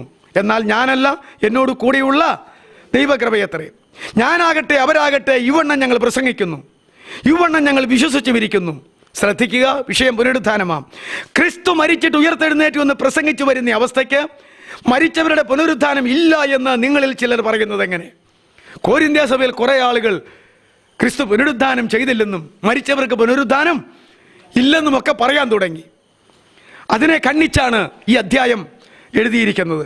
മരിച്ചവരുടെ പുനരുത്ഥാനം ഇല്ലെങ്കിൽ ക്രിസ്തുവും ഉയർത്തെഴുന്നേറ്റിട്ടില്ല. ക്രിസ്തു ഉയർത്തെഴുന്നേറ്റിട്ടില്ലെങ്കിൽ ഞങ്ങളുടെ പ്രസംഗം വ്യർത്ഥമാണ്, നിങ്ങളുടെ വിശ്വാസവും വ്യർത്ഥമാണ്. മരിച്ചവർ ഉയർക്കുന്നില്ല എന്ന് വരികിൽ ദൈവം ഉയർപ്പിച്ചിട്ടില്ലാത്ത ക്രിസ്തുവിനെ അവൻ ഉയർപ്പിച്ചുവെന്ന് ദൈവത്തിന് വിരോധമായി സാക്ഷ്യം പറയുകയാൽ ഞങ്ങൾ ദൈവത്തിന് കള്ളസാക്ഷികൾ എന്ന് വരും. മരിച്ചവർ ഉയർക്കുന്നില്ലെങ്കിൽ ക്രിസ്തുവും ഉയർത്തിട്ടില്ല. ക്രിസ്തു ഉയർത്തിട്ടില്ല എങ്കിൽ നിങ്ങളുടെ വിശ്വാസം വ്യർത്ഥമത്രേ. നിങ്ങൾ ഇന്നും നിങ്ങളുടെ പാപങ്ങളിൽ ഇരിക്കുന്നു. ക്രിസ്തുവിൽ നിദ്ര കൊണ്ടവരും നശിച്ചു പോയി. നാം ഈ ആയുസ്സിൽ മാത്രം ക്രിസ്തുവിൽ പ്രത്യാശ വെച്ചിരിക്കുന്നു എങ്കിൽ, ഈ പശ്ചാത്തലത്തിൽ ആ വാക്യം പറയുന്നത്, നാം സകല മനുഷ്യരിലും അരിഷ്ടന്മാരത്രേ. ഒരു പുനരുത്ഥാനമില്ലെന്നും നമ്മുടെ ജീവിതത്തിന് തക്കവണ്ണം പ്രതിഫലം പ്രാപിക്കുന്നില്ല എന്നും നാം വിശ്വസിക്കുന്നുവെങ്കിൽ നാം ഈ ലോകത്തിലെ ഏറ്റവും അരിഷ്ടന്മാരാ. എന്നാൽ ക്രിസ്തു നിദ്ര കൊണ്ടവരിൽ ആദ്യഫലമായി മരിച്ചവരുടെ ഇടയിൽ നിന്ന് ഉയർത്തിയിരിക്കുന്നു. മരിച്ചവരിൽ നിന്നുള്ള ആദ്യഫലം ആരാ? കർത്താവായ യേശു ക്രിസ്തുവാണ്. മനുഷ്യൻ മൂലം മരണമുണ്ടായാൽ മരിച്ചവരുടെ പുനരുത്ഥാനവും മനുഷ്യൻ മൂലം ഉണ്ടായി. മനുഷ്യന്റെ മരണം ആര് മുഖാന്തരം ഉണ്ടായത്? ഒന്നാമത്തെ ആദാം മുഖാന്തരം. അപ്പം മരിച്ചവരുടെ പുനരുത്ഥാനവും അതുകൊണ്ട് ആര് മുഖാന്തരം ഉണ്ടായി? മനുഷ്യൻ, ഒടുക്കത്തെ ആദാം എന്ന് പറയുന്നവൻ മുഖാന്തരം. ആദമിൽ എല്ലാവരും മരിക്കുന്നത് പോലെ ക്രിസ്തുവിൽ എല്ലാവരും ജീവിപ്പിക്കപ്പെടും. ഓരോരുത്തരും താന്താൻ്റെ നെരികിലെത്രേ. പുനരുദ്ധാനം നിര ശ്രദ്ധിക്കുക. അതാ ഞാൻ പറഞ്ഞു വന്ന വിഷയം. അതതിൻ്റെ 23-ാമത്തെ വാക്യമാ. ഓരോരുത്തരും താന്താൻ്റെ നെരികിലെത്രേ പുനരുദ്ധാനം ചെയ്യുന്നത്. ആദ്യഫലം ക്രിസ്തു, പിന്നെ ക്രിസ്തുവിനുള്ളവർ അവൻ്റെ വരവെങ്കിൽ, പിന്നെ അവസാനം.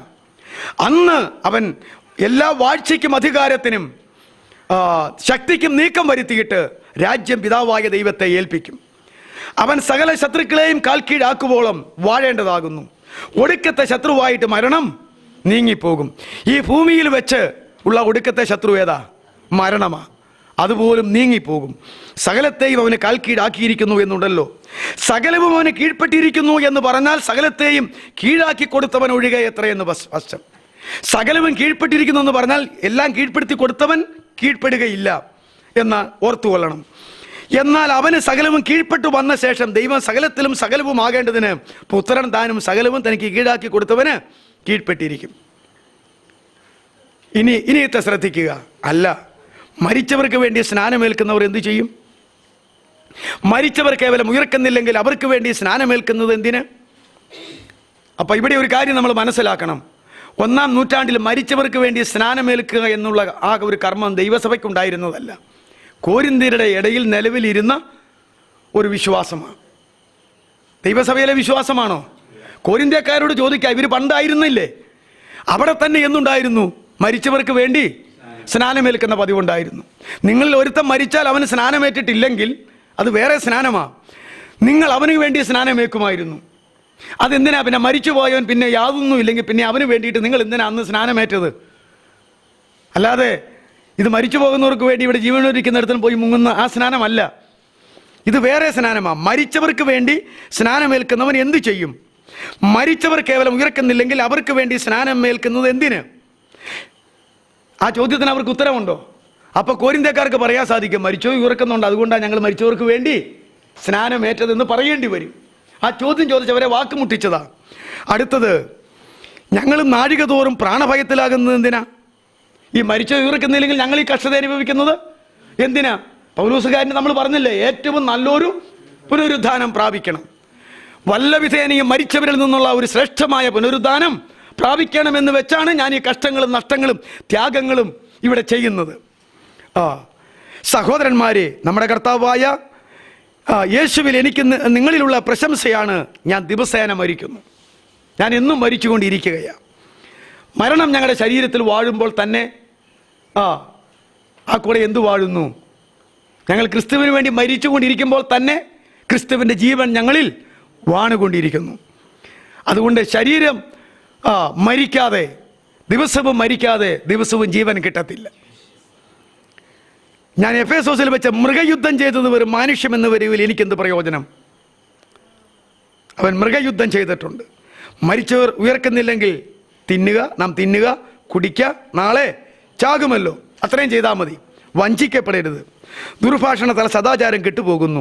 നീതിക്ക് നിർമ്മതരായി ഉണരുവീൻ, പാപം ചെയ്യാതിരിപ്പീൻ. ചിലർക്ക് ദൈവത്തെക്കുറിച്ചുള്ള പരിജ്ഞാനമില്ല. ഞാൻ നിങ്ങൾക്ക് ലജ്ജയ്ക്കായി പറയുന്നു. ഇനിയത്തെയാണ് വിഷയം. ഇത് ഈ ക്രിസ്ത്യൻ സഭകളിലെല്ലാം മരിക്കുന്ന ശവസംസ്കാര ശുശ്രൂഷയിൽ വായിക്കുന്നതാണ്, ദൈവസഭയിലും വായിക്കുന്നതാണ്. പക്ഷേ ഒരുവൻ മരിച്ചവർ എങ്ങനെ ഉയർക്കുന്നുവെന്നും ഏതുവിധം ശരീരത്തോടെ വരുന്നുമെന്നും ചോദിക്കും. മൂടാ, നീ വിതയ്ക്കുന്നത് ചത്തില്ലെങ്കിൽ ജീവിക്കുന്നില്ല. നീ വിതയ്ക്കുന്നത് ഉണ്ടാകുവാനുള്ള ശരീരമല്ല, ഗോതമ്പിൻ്റെയോ മറ്റു വല്ലതിൻ്റെയോ വെറും മണിയത്രേ. ഇവിടെ നമ്മൾ ചിന്തിക്കേണ്ടത്, 1 തെസ്സലോനിക്ക ലേഖനം 4-ാം അധ്യായത്തിൽ പറഞ്ഞ ആ മരണ പുനരുദ്ധാനമല്ല. ഇതാണ് ശ്രേഷ്ഠമായ മരണ പുനരുദ്ധാനത്തിൻ്റെ കാര്യമാണ് 1 കൊരിന്ത്യർ 15 പറയുന്നത്. ആ ഒരു കാര്യം നമ്മൾ മനസ്സിലാക്കണം. ദൈവമോ തൻ്റെ ഇഷ്ടം പോലെ അതിന് ഒരു ശരീരവും ഓരോ വിത്തിന് അതതിൻ്റെ ശരീരവും കൊടുക്കുന്നു. ഈ പുനരുദ്ധാനത്തെക്കുറിച്ച് ആദ്യം പഠിപ്പിക്കുമ്പോൾ മാംസങ്ങളുടെ വ്യത്യാസമാണ് പൗലോസ് അപ്പോസ്തലൻ പറഞ്ഞ് പഠിപ്പിക്കുന്നത്. സകല മാംസങ്ങളും ഒരുപോലെയുള്ള മാംസമല്ല. മനുഷ്യരുടെ മാംസം വേറെ, കന്നുകാലികളുടെ മാംസം വേറെ, മത്സ്യങ്ങളുടെ മാംസം വേറെ, മൃഗങ്ങളുടെ മാംസം വേറെ, മനുഷ്യൻ്റെ മാംസം വേറെ, പിന്നെ ആരുടെയാ? മനുഷ്യരുടെ മാംസം വേറെ, കന്നുകാലികളുടെ മാംസം വേറെ, പക്ഷികളുടെ മാംസം വേറെ, മത്സ്യങ്ങളുടെ മാംസം വേറെ. 4 കൂട്ടരുടെ മാംസം. എന്നാൽ നമ്മൾ നോക്കുമ്പോൾ എല്ലാം ഇറച്ചിയും ചോരയും ഒക്കെ ഉള്ളതാ, എല്ലും. അപ്പം അതുകൊണ്ട് ഇതെല്ലാം ഒരുപോലെയാണോ? മത്സ്യത്തിൻ്റെ മാംസം പോലെയല്ല പക്ഷികളുടെ മാംസം. ഇത് 2ഉം പോലെയല്ല മൃഗങ്ങളുടെ മാംസം. ഇത് 3ഉം പോലെയല്ല മനുഷ്യരുടെ മാംസം. ഇങ്ങനെ മാംസത്തിനും രക്തത്തിനും വ്യത്യാസമുണ്ട് എന്ന് നിങ്ങൾ മനസ്സിലാക്കണം. രക്തം ഒന്നാണെങ്കിൽ ഈ മനുഷ്യനും മൃഗത്തിൻ്റെ രക്തം എടുത്ത് കൊടുത്താൽ പോരെ? അങ്ങനെ വല്ലവരും ചെയ്യുമോ? മനുഷ്യൻ്റെ രക്തം പോലും ഗ്രൂപ്പ് നോക്കിയെങ്കിൽ യോജിക്കോളെന്നാണ് പറയുന്നത്. ശരിയല്ലേ? അപ്പോൾ ഈ വ്യത്യാസം, മാംസങ്ങളുടെ വ്യത്യാസം, പക്ഷികൾ, ജലജീവികൾ, കരജീവികൾ, ആകാശജീവികൾ, മനുഷ്യർ, ഇത്രത്തോളം ആളുകളുടെ മാംസത്തിൻ്റെ വൈരുദ്ധ്യം ദൈവമക്കൾ മനസ്സിലാക്കണം. എങ്കിലേ പുനരുദ്ധാനത്തിൻ്റെ കാര്യം പറഞ്ഞ് മനസ്സിലാക്കാൻ പറ്റത്തുള്ളൂ. അടുത്തത് വേറെ പറയുക, മാംസത്തിൻ്റെ കാര്യം പറഞ്ഞിട്ട് സ്വർഗീയ ശരീരങ്ങളും ഭൗമ ശരീരങ്ങളുമുണ്ട്. ശരീരം പല വിധത്തിലുണ്ടെന്ന് മനസ്സിലാക്കുക. സ്വർഗീയ ശരീരങ്ങളുണ്ട്, ഭൗമിക ശരീരങ്ങളുണ്ട്. സ്വർഗീയ ശരീരങ്ങളുടെ തേജസ് വേറെ, ഭൗമിക ശരീരങ്ങളുടെ തേജസ് വേറെ. രണ്ടു തരം ശരീരങ്ങളുണ്ട്. സ്വർഗീയ ശരീരങ്ങളുണ്ട്, ഭൗമിക ശരീരങ്ങളുണ്ട്. ഇതിൻ്റെ തേജസ്സും വേറെയാണ്. ആ തേജസ്സിൻ്റെ മാറ്റത്തിലേക്ക് വരുമ്പോൾ പ്രത്യേകം ശ്രദ്ധിക്കുക. സൂര്യൻ്റെ തേജസ് വേറെ, ചന്ദ്രൻ്റെ തേജസ് വേറെ, നക്ഷത്രങ്ങളുടെ തേജസ് വേറെ. നക്ഷത്രവും തമ്മിൽ തേജസ് കൊണ്ട് ഭേദമുണ്ടല്ലോ. എന്നിട്ട് എന്താ പറയുന്നത്? ഈ പറഞ്ഞതെല്ലാം മാംസം, ശരീരം, തേജസ്, ഈ മൂന്ന് കാര്യം, മാംസം, ശരീരം, തേജസ്, ഈ മൂന്ന് കാര്യം പറഞ്ഞിട്ട് മരിച്ചവരുടെ പുനരുദ്ധാനവും ഔവണ്ണം തന്നെ. മരിച്ചവരുടെ പുനരുദ്ധാനവും ഔവണ്ണം തന്നെ. മാംസത്തിന് വ്യത്യാസമുള്ളതുപോലെ, ശരീരങ്ങൾക്ക് വ്യത്യാസമുള്ളതുപോലെ, തേജസ്സുകൾക്ക്, ഗോളങ്ങളുടെ തേജസ്സുകൾക്ക് വ്യത്യാസമുള്ളതുപോലെ എന്തുണ്ട്? പുനരുദ്ധാനവും ശരീരങ്ങളുടെ വ്യത്യാസമുണ്ട്. മാംസത്തിന് വ്യത്യാസമുണ്ട്, ശരീരങ്ങൾക്ക് വ്യത്യാസമുണ്ട്, അതിൻ്റെ തേജസ്സിനും വ്യത്യാസമുണ്ട്. വളരെ ലളിതമായിട്ട് ഈ ഭൂമിയിലെ കാര്യങ്ങൾ കൊണ്ട്, ആകാശഭൂമികളിലെ കാര്യങ്ങൾ കൊണ്ട് ഈ കാര്യം അപ്പോസ്തലനായ പൗലൂസ് പഠിപ്പിക്കുന്നത്. എന്നാൽ ഇത് 1 തെസ്സലോനിക്ക ലേഖനത്തിൽ പറയുന്ന പുനരുദ്ധാനമല്ല തന്നെ. ഇപ്പോൾ ഫിലിപ്പിയ ലേഖനത്തിലും എബ്രായ ലേഖനത്തിലും പൗലൂസ് പറയുന്ന, താൻ അതിനുവേണ്ടി ആഗ്രഹിക്കുന്ന ശ്രേഷ്ഠമായ പുനരുദ്ധാനത്തിൻ്റെ കാര്യമാണ് ഈ കൊരിന്ത്യ ലേഖനത്തിൽ പറയുന്നത്. മറ്റേതിൻ്റെ വാക്കുകൾ ഇടയ്ക്ക് വന്നാൽ പോലും ഇതാ ഉദ്ദേശിക്കുന്നത്. ഇനി ദ്രവത്വത്തിൽ വിതയ്ക്കപ്പെടുന്നു, അദ്രവത്വത്തിൽ ഉയർക്കുന്നു. വിതയ്ക്കപ്പെടുന്നത് ദ്രവിച്ചു പോകുന്ന സാധനമാണ്, എന്നാൽ ഉയർത്തു വരുന്നതോ അദ്രവത്വത്തിൽ ഉയർക്കുന്നു. അപമാനത്തിൽ വിതയ്ക്കപ്പെടുന്നു, തേജസ്സിൽ ഉയർക്കുന്നു. ബലഹീനതയിൽ വിതയ്ക്കപ്പെടുന്നു, ശക്തിയിൽ ഉയർക്കുന്നു. പ്രാകൃത ശരീരം വിതയ്ക്കപ്പെടുന്നു, ആത്മീക ശരീരം ഉയർക്കുന്നു. ഇവിടെ പ്രത്യേകം ശ്രദ്ധിക്കുക. ഏത് ശരീരമാണ് ഇവിടെ വിതയ്ക്കുന്നത്? പ്രാകൃത ശരീരം. എന്നാൽ ഇനി ഉയർക്കുന്നതോ ആത്മീക ശരീരം. ശരീരം എത്രയുണ്ട്? 1 മരണത്തിന് അധീനമായ ശരീരം. റോമർ 7:23 പൗലോസ് എന്താ പറയുന്നത്? അയ്യോ, ഞാൻ അരിഷ്ട മനുഷ്യൻ, ഈ മരണത്തിന് അധീനമായ ശരീരത്തിൽ നിന്ന് എന്നെ ആര് വിടുവിക്കും? ഇന്ന് നമ്മുടെയൊക്കെ ബന്ധപ്പെട്ടവർ മരിച്ചു പോയപ്പോൾ, നാമും മരിക്കുമ്പോൾ നാം ഏത് ശരീരമാണ് മണ്ണിൽ താഴ്ത്തുന്നത്? മരണത്തിന് അധീനമായ ശരീരമാണ്. ഈ മരണത്തിന് അധീനമായ ശരീരം വിതച്ചാൽ, ശവം കുഴിച്ചിടുന്നതിനാ പറയുന്നത്, ശരീരം വിതച്ചാൽ ഉയർക്കുന്ന ശരീരം ഏത് ശരീരമാണ്? ആത്മീക ശരീരമല്ല, സ്വാഭാവിക ശരീരമാണ്. മരണത്തിന് അധീനമായ ശരീരം വിതച്ചാൽ ഉയർക്കുന്നത് സ്വാഭാവിക ശരീരമാണ്. എന്താ ഈ സ്വാഭാവിക ശരീരം?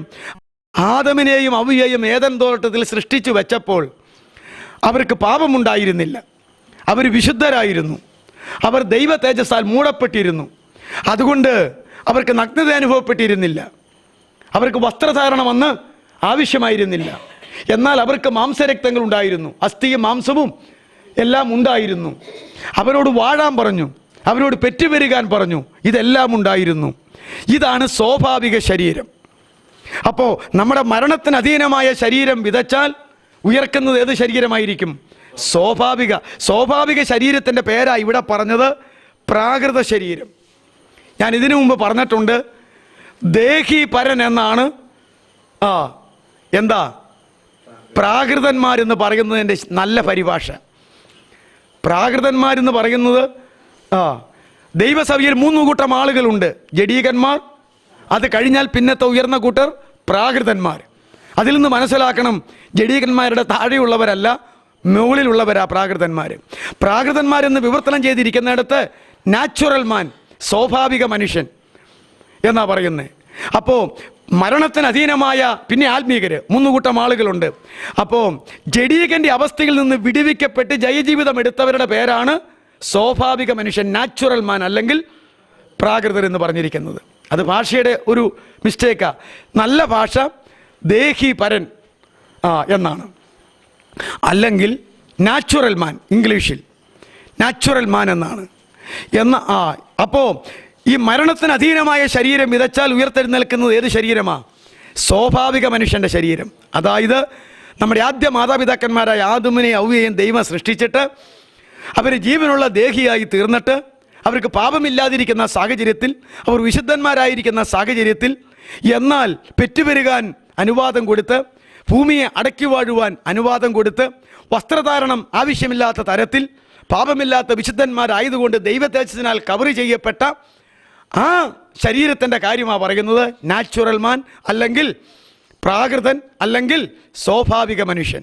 അതുകൊണ്ട് പിന്നീട് പാപം ചെയ്തതിൻ്റെ ബാക്കിയാണല്ലോ നമ്മൾ. അതുകൊണ്ട് ഇത് മരണത്തിന് അധീനമായ ശരീരമാണ്.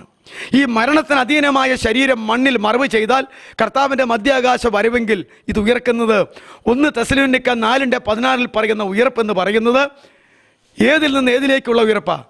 മരണത്തിന് അധീനമായ ശരീരം മണ്ണിൽ വെച്ചതിന് ശേഷം കർത്താവിൻ്റെ മധ്യാകാശ വരവെങ്കിൽ ഉയർത്തുന്ന ശരീരത്തിൻ്റെ പേരെന്താ? ആദമിനും ഹവ്വയ്ക്കും പാപം ചെയ്യുന്നതിന് മുമ്പ് ഉണ്ടായിരുന്ന ശരീരത്തിലേക്കാണ് വരുന്നത്. വീണ്ടെടുപ്പ് എന്ന് പറയുന്ന വിഷയം പഠിക്കുമ്പോഴാണ് അത് മനസ്സിലാക്കുന്നത്. മനുഷ്യനെ ആദ്യം വീണ്ടെടുത്തു. മനുഷ്യനെ ആദ്യം വീണ്ടെടുത്തു എന്ന് പറഞ്ഞാൽ ആദ്യം അവൻ്റെ ആത്മാവിനെ വീണ്ടെടുക്കുന്നു, പിന്നീട് അവൻ്റെ ദേഹിയെ വീണ്ടെടുക്കുന്നു, പിന്നീട് അവൻ്റെ ശരീരത്തെ വീണ്ടെടുക്കുന്നു. ത്രിവിധ ഘടകരക്ഷ, അല്ലെങ്കിൽ രക്ഷിക്കപ്പെട്ടുകൊണ്ടിരിക്കുന്നു, രക്ഷിക്കപ്പെടും, ത്രികാല രക്ഷ. ഇത് നമ്മൾ മനസ്സിലാക്കേണ്ടത് ആ വീണ്ടെടുപ്പ്. അങ്ങനെ മനുഷ്യൻ്റെ വീണ്ടെടുപ്പ് പൂർത്തിയായി കഴിഞ്ഞാൽ മനുഷ്യൻ ജനിച്ചതും വളർന്നതും ജീവിക്കുന്നതുമായ ഈ ഭൂമിയുടെ വീണ്ടെടുപ്പുണ്ട്. ഈ ഭൂമിക്ക് മുകളിലുള്ള ആകാശത്തിൻ്റെ വീണ്ടെടുപ്പുണ്ട്. അത് നടക്കുന്നത് 1000 ആണ്ട് വാഴ്ചയ്ക്ക് ശേഷം. ഈ ആകാശഭൂമികളെ തീക്കായി സൂക്ഷിക്കപ്പെട്ടിരിക്കുകയാൽ ഇതിനെ കത്തിച്ച് പരിവർത്തനപ്പെടുത്തിയിട്ട് വെളിപ്പാട് പുസ്തകം 21-22 പറയുന്ന നീതി വസിക്കുന്ന പുതിയ ആകാശവും പുതിയ ഭൂമിയുമാക്കി തീർക്കുന്നു. അതോടുകൂടെ ജന്തുലോകത്തിൻ്റെ വീണ്ടെടുപ്പുണ്ട്, അതോടുകൂടെ സസ്യലോകത്തിൻ്റെ വീണ്ടെടുപ്പുണ്ട്. നിങ്ങൾക്കറിയാമോ, സാത്താനെ പിടിച്ച് 1000 ആണ്ടേക്ക് ബന്ധിച്ചതിന് ശേഷം യേശു ദാവീദിൻ്റെ സിംഹാസനത്തിൽ ഇരുന്നു കൊണ്ട് 1000 കൊല്ലം ലോകത്തെ ഭരിക്കുമ്പോൾ ഇവിടെ മൃഗങ്ങൾക്ക് വൈരാഗ്യമുണ്ടോ? ഇല്ല. ഇവിടെ സസ്യങ്ങൾക്ക് മറ്റു കുഴപ്പമുണ്ടോ? ഇല്ല. എല്ലാത്തിനും ഒരു പരിവർത്തനം വന്നിരിക്കുക. മനുഷ്യന് വല്ല കുഴപ്പമുണ്ടോ? ഇല്ല. കുഴപ്പക്കാരനായ ആളെ എവിടെയാ പിടിച്ച് ബന്ധിച്ച് വെച്ചിരിക്കുകയാ. അതുകൊണ്ടാണ് പ്രവചനം പറഞ്ഞത്, കൊച്ചുകുട്ടി അണലിയുടെ പൊത്തിൽ കൈയിട്ടതിനെ വലിച്ചു ചാടിക്കും. ഇന്ന് അണലിയുടെ പൊത്തിൽ മനുഷ്യൻ കൈയിട്ട് വലിച്ചു ചാടിച്ചാൽ എന്ത് ചെയ്യും? അണലി കടിക്കും, ചത്തും പോകും. എന്നാൽ കൊച്ചുകുട്ടികൾ കളിക്കുന്ന പോലെ, ഓലപ്പാമ്പിനെ എടുക്കുന്ന പോലെ ഉള്ള പാമ്പിൻ്റെ പൊത്തിലൊക്കെ കൈയിട്ട് 1000 ആണ്ട് വർഷത്തിൽ എന്ത് ചെയ്യും? അണലി പിടിച്ചെടുക്കും. സിംഹം കാള എന്ന പോലെ ആ നാളുകളിൽ പുല്ല് തിന്നും. സിംഹത്തിന് തിന്നാൻ മൃഗമില്ല, കാരണം വാശിയും വൈരാഗ്യവും ഒന്നുമില്ല. സിംഹം എന്ത് ചെയ്യേണ്ടി വരും? കാള എന്ന പോലെ 1000 കൊല്ലം പുല്ല് തിന്നേണ്ടി വരും. ഞാൻ പറഞ്ഞത് ജന്തുലോകത്തിൻ്റെ വ്യത്യാസം 1000 കൊല്ലത്തിൽ നമ്മൾ മനസ്സിലാക്കണം. ഈ ജന്തുക്കളെ കൊണ്ട് പിന്നെ സ്വർഗത്തിലേക്ക് പോകേണ്ട കാര്യമുണ്ടോ? ഇല്ല. 1000 കൊല്ലക്കാലം ജന്തുലോകത്തിൻ്റെ മാറ്റം, സസ്യലോകത്തിൻ്റെ മാറ്റം, ഈ ഭൂമിയുടെ പരിവർത്തനം, ആകാശത്തിൻ്റെ പരിവർത്തനം എല്ലാം 1000 കൊല്ലം ഉണ്ടായിരിക്കും. സമ്പൂർണമായ പരിവർത്തനം. പാപമില്ലാത്ത, രോഗമില്ലാത്ത, ശാപമില്ലാത്ത പുതുവാന ഭൂമിയിൽ നീതി വസിക്കുന്ന പുതിയ ആകാശം, പുതിയ ഭൂമി.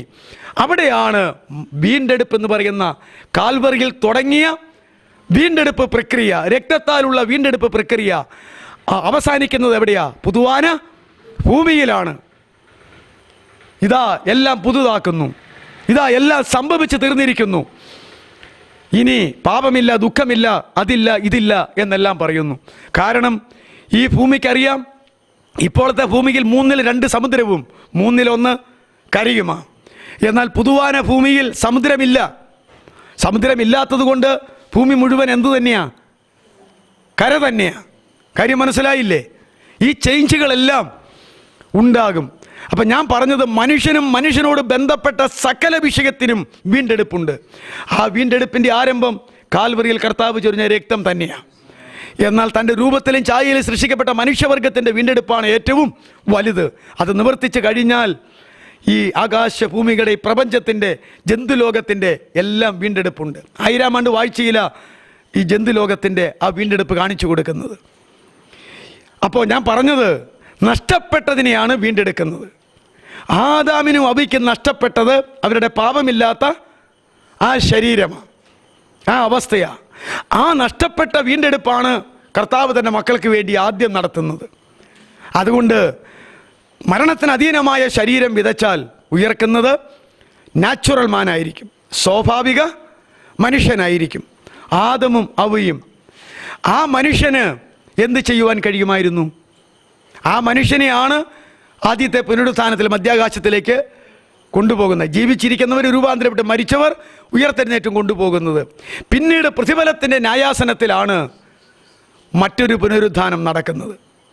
ഈ പുനരുത്ഥാനം നടക്കുന്നത് അത് കണ്ണും വയ്ക്കുന്നതിനിടയിൽ നടക്കുമെന്ന് ഇവിടെ പറഞ്ഞിരിക്കുന്നു. പ്രതിഫലത്തിൻ്റെ ന്യായാസനത്തിൽ വിതയ്ക്കപ്പെടുന്നതാ.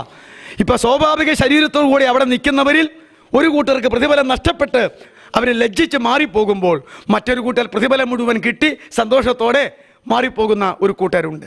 നിങ്ങളിങ്ങനെ മനസ്സിലാക്കുക, കർത്താവിൻ്റെ ശരീരമാകുന്ന സഭ ഇവിടെ നിന്ന് എടുക്കപ്പെട്ടാൽ ആദാമിൻ്റെ ശരീരത്തിൽ നിന്ന് അവൻ്റെ കാന്തയെ വേർപെടുത്തി കാന്തയാക്കി കൊടുത്ത പോലെ എടുക്കപ്പെടുന്ന ശരീരത്തിൽ നിന്ന് ഒരു ഭാഗത്തെ വേർപെടുത്തിയിട്ട് ഒടുക്കത്തെ ആദാമിനും കാന്തയാക്കി പിതാവ് കൊടുക്കും. അവിടെ ഒപ്പിച്ചതുപോലെ ഇവിടെയും അത് ഒപ്പിച്ചു വരും.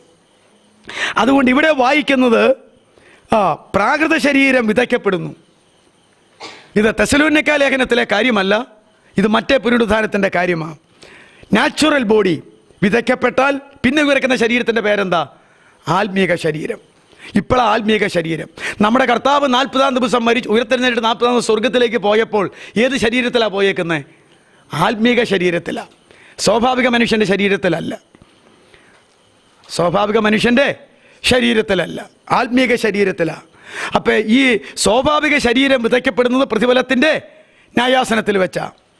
അങ്ങനെ സ്വാഭാവിക ശരീരം വിതച്ച് ആത്മീക ശരീരം ഉയർത്തെഴുന്നേറ്റ് വന്നിരിക്കുന്നവരാണ് പ്രതിഫലങ്ങൾ പ്രാപിച്ചുകൊണ്ട് തൻ്റെ കാന്തയായി മാറിപ്പോകുന്നത്.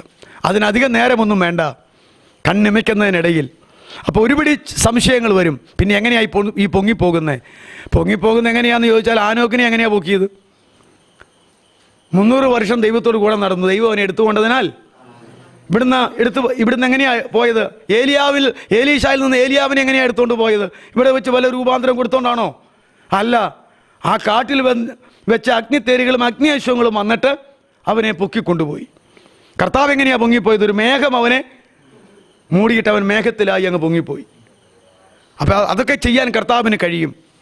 നാം പുനരുദ്ധാനം ചെയ്തു പോകുന്നത് നരകത്തിലേക്കുമല്ല, സ്വർഗത്തിലേക്കുമല്ല, പിന്നെയോ പ്രതിഫലത്തിന് ന്യായാസനം ഒരുക്കിയിരിക്കുന്ന സ്ഥലത്തേക്കാണ്. അതിനായി മധ്യാകാശം എന്നൊക്കെ പറയണത്. അതുകൊണ്ട് എത്ര ശരീരമുണ്ട്? മരണത്തിന് അധീനമായ ശരീരം. അത് ഉയർത്താൽ സ്വാഭാവിക ശരീരം അല്ലെങ്കിൽ പ്രാകൃത ശരീരം. അത് ഉയർത്താൽ ആത്മീക ശരീരം. ഇങ്ങനെ 3 ശരീരമേ ഉള്ളൂ. മരണത്തിന് അധീനമായ ശരീരം, സ്വാഭാവിക ശരീരം, പിന്നെന്താ? ആത്മീക ശരീരം. ആത്മീക ശരീരത്തിൻ്റെ ഉയർപ്പ എബ്രായ ലേഖനത്തിൽ ആ 2 കൂട്ടർ ആഗ്രഹിച്ചതും അതുപോലെ പൗലൂസ് ഫിലിപ്പിയ ലേഖനത്തിൽ ആഗ്രഹിച്ചതും. അപ്പോൾ ആത്മരക്ഷ പൂർത്തീകരിക്കപ്പെട്ടിരിക്കണം, ദേഹീരക്ഷയും പൂർത്തീകരിക്കപ്പെട്ടിരിക്കണം, ഭൂതകാല രക്ഷയും വർത്തമാനകാല രക്ഷയും പൂർത്തീകരിക്കപ്പെട്ടിരിക്കണം. ശരീരത്തിൻ്റെ രക്ഷ അല്ലെങ്കിൽ ഭാവികാല രക്ഷ കർത്താവിൻ്റെ വരവിൽ മാത്രമേ നടക്കത്തുള്ളൂ. അങ്ങനെ 3 തരം ശരീരമുണ്ടെന്നും 2 തരം പുനരുദ്ധാനം ഉണ്ട് എന്ന് നമ്മൾ മനസ്സിലാക്കേണ്ടിയിരിക്കുന്നു. ഇതോട് ചേർന്ന് ഞാൻ അവസാനിപ്പിക്കാം.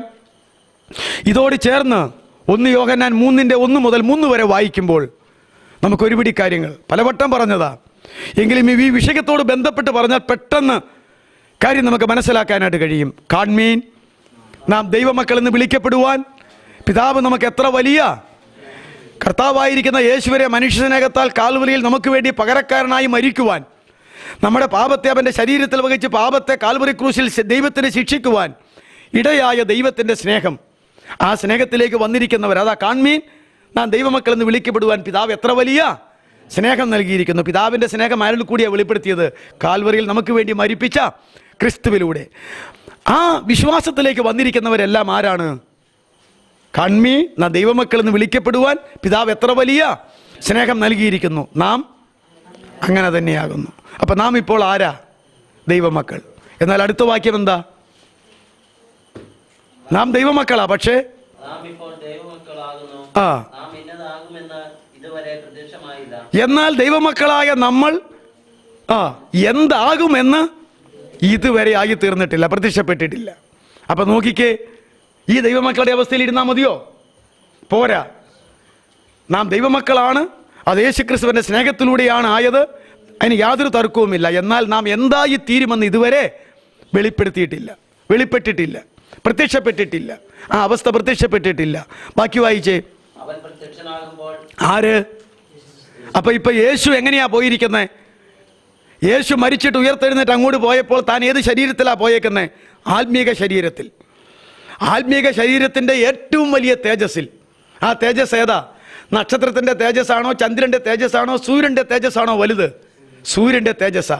സൂര്യൻ്റെ തേജസ്സിനെ വെല്ലുന്ന തേജസ്സാ കർത്താവായിരിക്കുന്ന യേശുവിൻ്റെ ആത്മീയ ശരീരത്തിൻ്റെ തേജസ്. താബോർ മലയിൽ അവൻ അല്പനേരത്തേക്ക് രൂപാന്തരപ്പെട്ടപ്പോൾ മുഖം എങ്ങനെ ആയിന്നാ? സൂര്യനെ പോലെ അല്ലേ?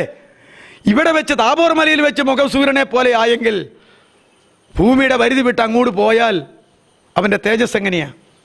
അപ്പോൾ അത് നമ്മൾ പ്രത്യേകം ഓർക്കേണ്ടിയിരിക്കുന്നു. അവൻ പ്രത്യക്ഷനാകുമ്പോൾ അല്ലേ? അവൻ പ്രത്യക്ഷനാകുന്നത് ആത്മീക ശരീരത്തിലാണ്. അത് പിന്നെ തേജസ് എങ്ങനെയാ?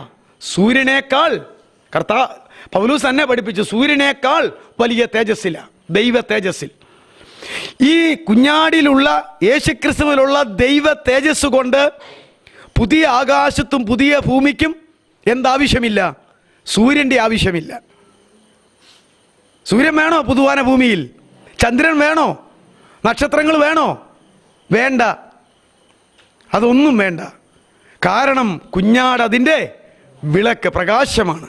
അപ്പോൾ യേശുക്രിസ്തുവിൽ നിന്ന്, തൻ്റെ ആത്മീക ദൈവിക ശരീരത്തിൽ നിന്ന് പുറപ്പെടുന്ന ദൈവ തേജസ് കൊണ്ട് ഈ പുതുവാന ഭൂമി മുഴുവൻ ശോഭിക്കാൻ തക്കവണ്ണമുള്ള തേജസ്സാണ്. അത് നമ്മൾ ഓർക്കണം. അത് വളരെ വ്യക്തമായിട്ട് അവിടെ പറഞ്ഞിട്ടുണ്ട്. അപ്പോൾ അവൻ പ്രത്യക്ഷനാകുമ്പോൾ, അവൻ്റെ പ്രത്യക്ഷത മനസ്സിലായല്ലോ. ആത്മീക ശരീരത്തിൽ അവൻ പ്രത്യക്ഷനാകും. സൂര്യനെ വെല്ലുന്ന തേജസ്സായിരിക്കും അവൻ്റെ തേജസ്. അങ്ങനെ അവൻ പ്രത്യക്ഷനാകുമ്പോൾ, ബാക്കി വായിച്ചേ. അപ്പൊ ഇപ്പോൾ ദൈവമക്കളായ നമ്മൾ എന്താകുമെന്ന് അറിഞ്ഞിട്ടില്ലാത്ത നമ്മൾ ഇനി യേശുവിനെ എങ്ങനെയാ കാണാൻ പോകുന്നത്? താൻ ഇരിക്കും പോലെ തന്നെ നാം അവനെ കാണുന്നതാകൊണ്ട് അവൻ നമ്മോട് സദൃശരായി വരികയല്ല, ഇനി നാം അവനോട് സദൃശരാകണം. ഒന്നാം വരവെങ്കിൽ മനുഷ്യരെ വീണ്ടെടുക്കുവാൻ ദൈവരൂപത്തിൽ ഇരുന്നവൻ ദൈവത്തോടുള്ള സദൃശം മുറുകെ പിടിച്ചുകൊള്ളണമെന്ന് വിചാരിക്കാതെ മനുഷ്യനായി ദാസരൂപമെടുത്ത് വന്നില്ലേ? അത് നമ്മെ രക്ഷിപ്പാൻ നമ്മെ പോലെ ആയി വന്നതാ. ഇനി നാം അവനായിരിക്കുന്ന പോലെ തന്നെ നമ്മൾ ചേഞ്ച് ചെയ്ത് അവനെ പോലെ ആയിത്തീരണം. അപ്പോൾ അവൻ്റെ ആത്മീക ശരീരം പോലെ ആത്മീക ശരീരം ഉള്ളവരും അവൻ്റെ തേജസ് പോലെ തേജസ് ഉള്ളവരുമാണ് ആര്? യഥാർത്ഥ ദൈവമക്കൾ. അങ്ങനെ അവനോട് നമ്മൾ സദൃശന്മാരാകണം. അവൻ ഇരിക്കുന്ന പോലെ തന്നെ നാം അവനെ കാണുന്നതാകൊണ്ട് നമ്മൾ ഇനി എന്ത് ചെയ്യണം? അങ്ങോട്ട് സദൃശന്മാരാകണം. ബാക്കി വായിച്ചേ. ഇങ്ങനെ യേശു വരുമെന്നും ഇങ്ങനെ യേശുവിനെ നമുക്ക് കാണുവാൻ ഇടയാകത്തക്കവണ്ണം നമ്മൾ രൂപാന്തരപ്പെടണമെന്നും ഈ പ്രത്യാശയും വിശ്വാസവും ഉള്ളവ ദൈവമക്കൾ എന്ത് ചെയ്യണം? അവൻ നിർമ്മലനായിരിക്കുന്ന പോലെ ഈ ജീവിതകാലത്ത് അവനവനെ തന്നെ നിർമ്മലീകരിച്ചു കൊണ്ടിരിക്കണം.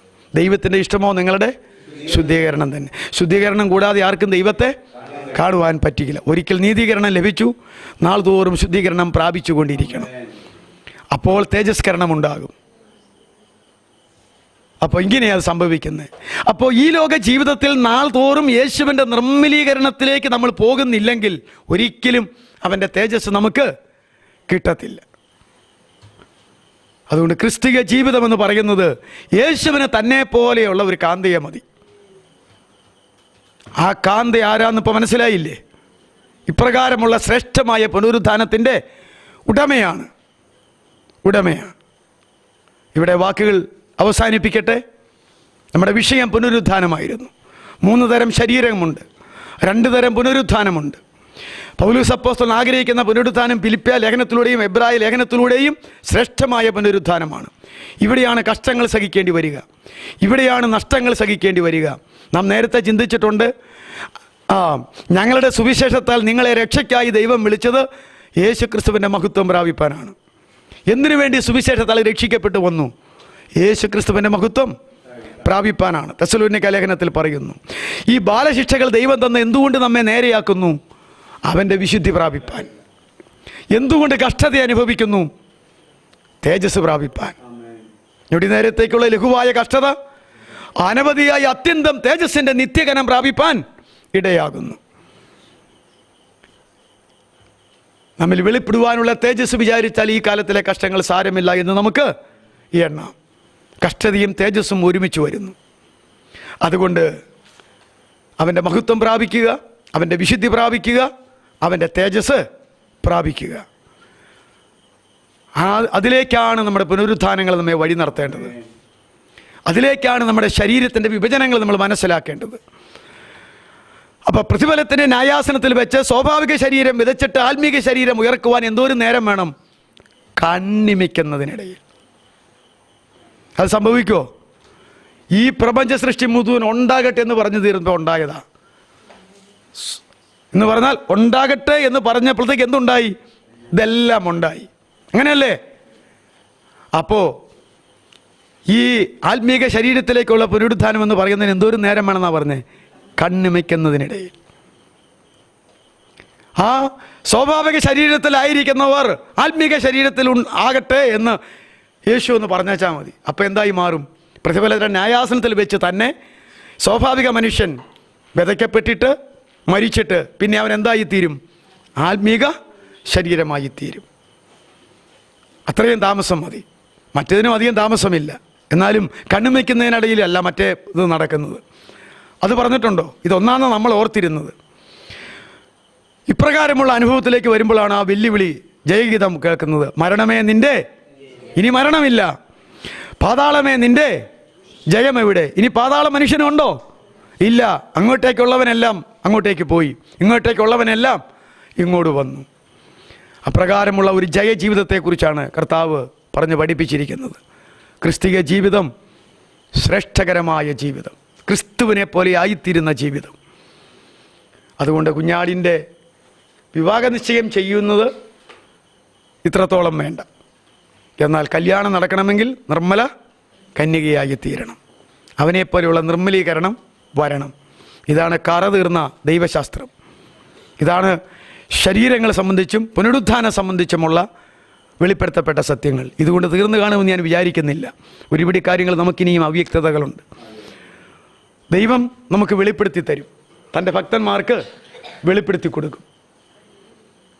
ഞാൻ നിങ്ങളോട് പറഞ്ഞു, പ്രതിഫലം നഷ്ടപ്പെട്ടിട്ട് അവർക്കോ ഛേദം വരും, എന്നാൽ അവൻ രക്ഷിക്കപ്പെടും. എന്നാൽ ആ രക്ഷ തീയിൽ കൂടി എന്ന പോലെ അത്രേ. അതെന്നാന്ന് പറയാൻ വീണ്ടും വണ്ണം വെളിപ്പാട് ആർക്കും തന്നെ കിട്ടിയിട്ടില്ല. അപ്പോൾ ദൈവത്തിൻ്റെ വെളിപ്പാടുകൾ കാലാകാലങ്ങളിൽ ദൈവം താൻ ഇച്ഛിക്കുന്നവർക്ക് കൊടുത്തുകൊണ്ടിരിക്കും. ദൈവത്തിൽ നിന്നുള്ള അനുഭവം തീർന്നു എന്നോ ഇന്നതാ ആണ് അതിൻ്റെ പരിമിതി എന്നൊന്നും ആരും വെക്കേണ്ട. അവൻ ആ വചനത്തിൻ്റെ പരിജ്ഞാനം, വചനത്തിൻ്റെ ആഴം, ആത്മാവിൻ്റെ ആഴം, ദൈവത്തിൻ്റെ ആഴം, ഇതെല്ലാം അവൻ വെളിപ്പെടുത്തി കൊടുത്തുകൊണ്ടിരിക്കും. ദൈവം നമ്മെ സഹായിക്കട്ടെ. ഇത് നമ്മുടെ ജീവിതത്തിൽ അനുഭവയോഗ്യമാക്കി തീർക്കുവാൻ ദൈവത്തിൻ്റെ കൃപ നമുക്ക് ചൊരിയട്ടെ. ഈ വചനത്തിന് അനുസരണമായിട്ട് നമ്മുടെ ജീവിതത്തെ ഏൽപ്പിച്ചു കൊടുക്കുകയും അതുപോലെയുള്ള ഒരു സമർപ്പണം ചെയ്ത് രൂപാന്തരത്തിലേക്ക് വരികയും ചെയ്യാൻ നമ്മൾ മനസ്സ് വയ്ക്കുക. ഇത് നമ്മുടെ പ്രയത്നം കൊണ്ടോ നമ്മുടെ കഴിവ് കൊണ്ടോ നടക്കുന്നതല്ല. മനുഷ്യന് ഇതൊക്കെയും അസാധ്യം, എന്നാൽ ദൈവത്തിന് ഇതെല്ലാം സാധ്യം. സകല ശത്രുക്കളെയും പിതാവായ ദൈവം നമ്മുടെ കർത്താവിനോട് പറഞ്ഞു, ഞാൻ നിൻ്റെ ശത്രുക്കളെയെല്ലാം നിൻ്റെ പാദപീഠമാക്കുവോളം നീ എൻ്റെ വലത്ത് ഭാഗത്തിരിക്കുക. പുത്രനാണോ പാദപീഠമാക്കുന്നത്? അല്ല, പിതാവാ പ്രവർത്തിക്കുന്നത്. ആരുടെ കാൽ കീഴെ? യേശുവിൻ്റെ കാൽ കീഴെ ആക്കുന്നു.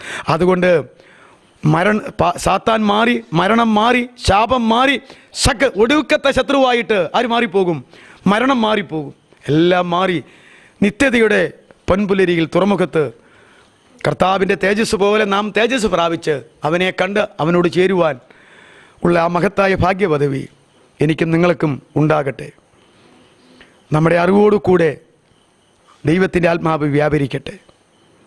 അത് രൂപാന്തരത്തിൻ്റെ പ്രക്രിയ നമ്മുടെ ഹൃദയത്തിൽ നടക്കട്ടെ. ആർക്കെങ്കിലും ഒരാൾക്ക് പ്രാർത്ഥിച്ച് സമർപ്പിക്കാം.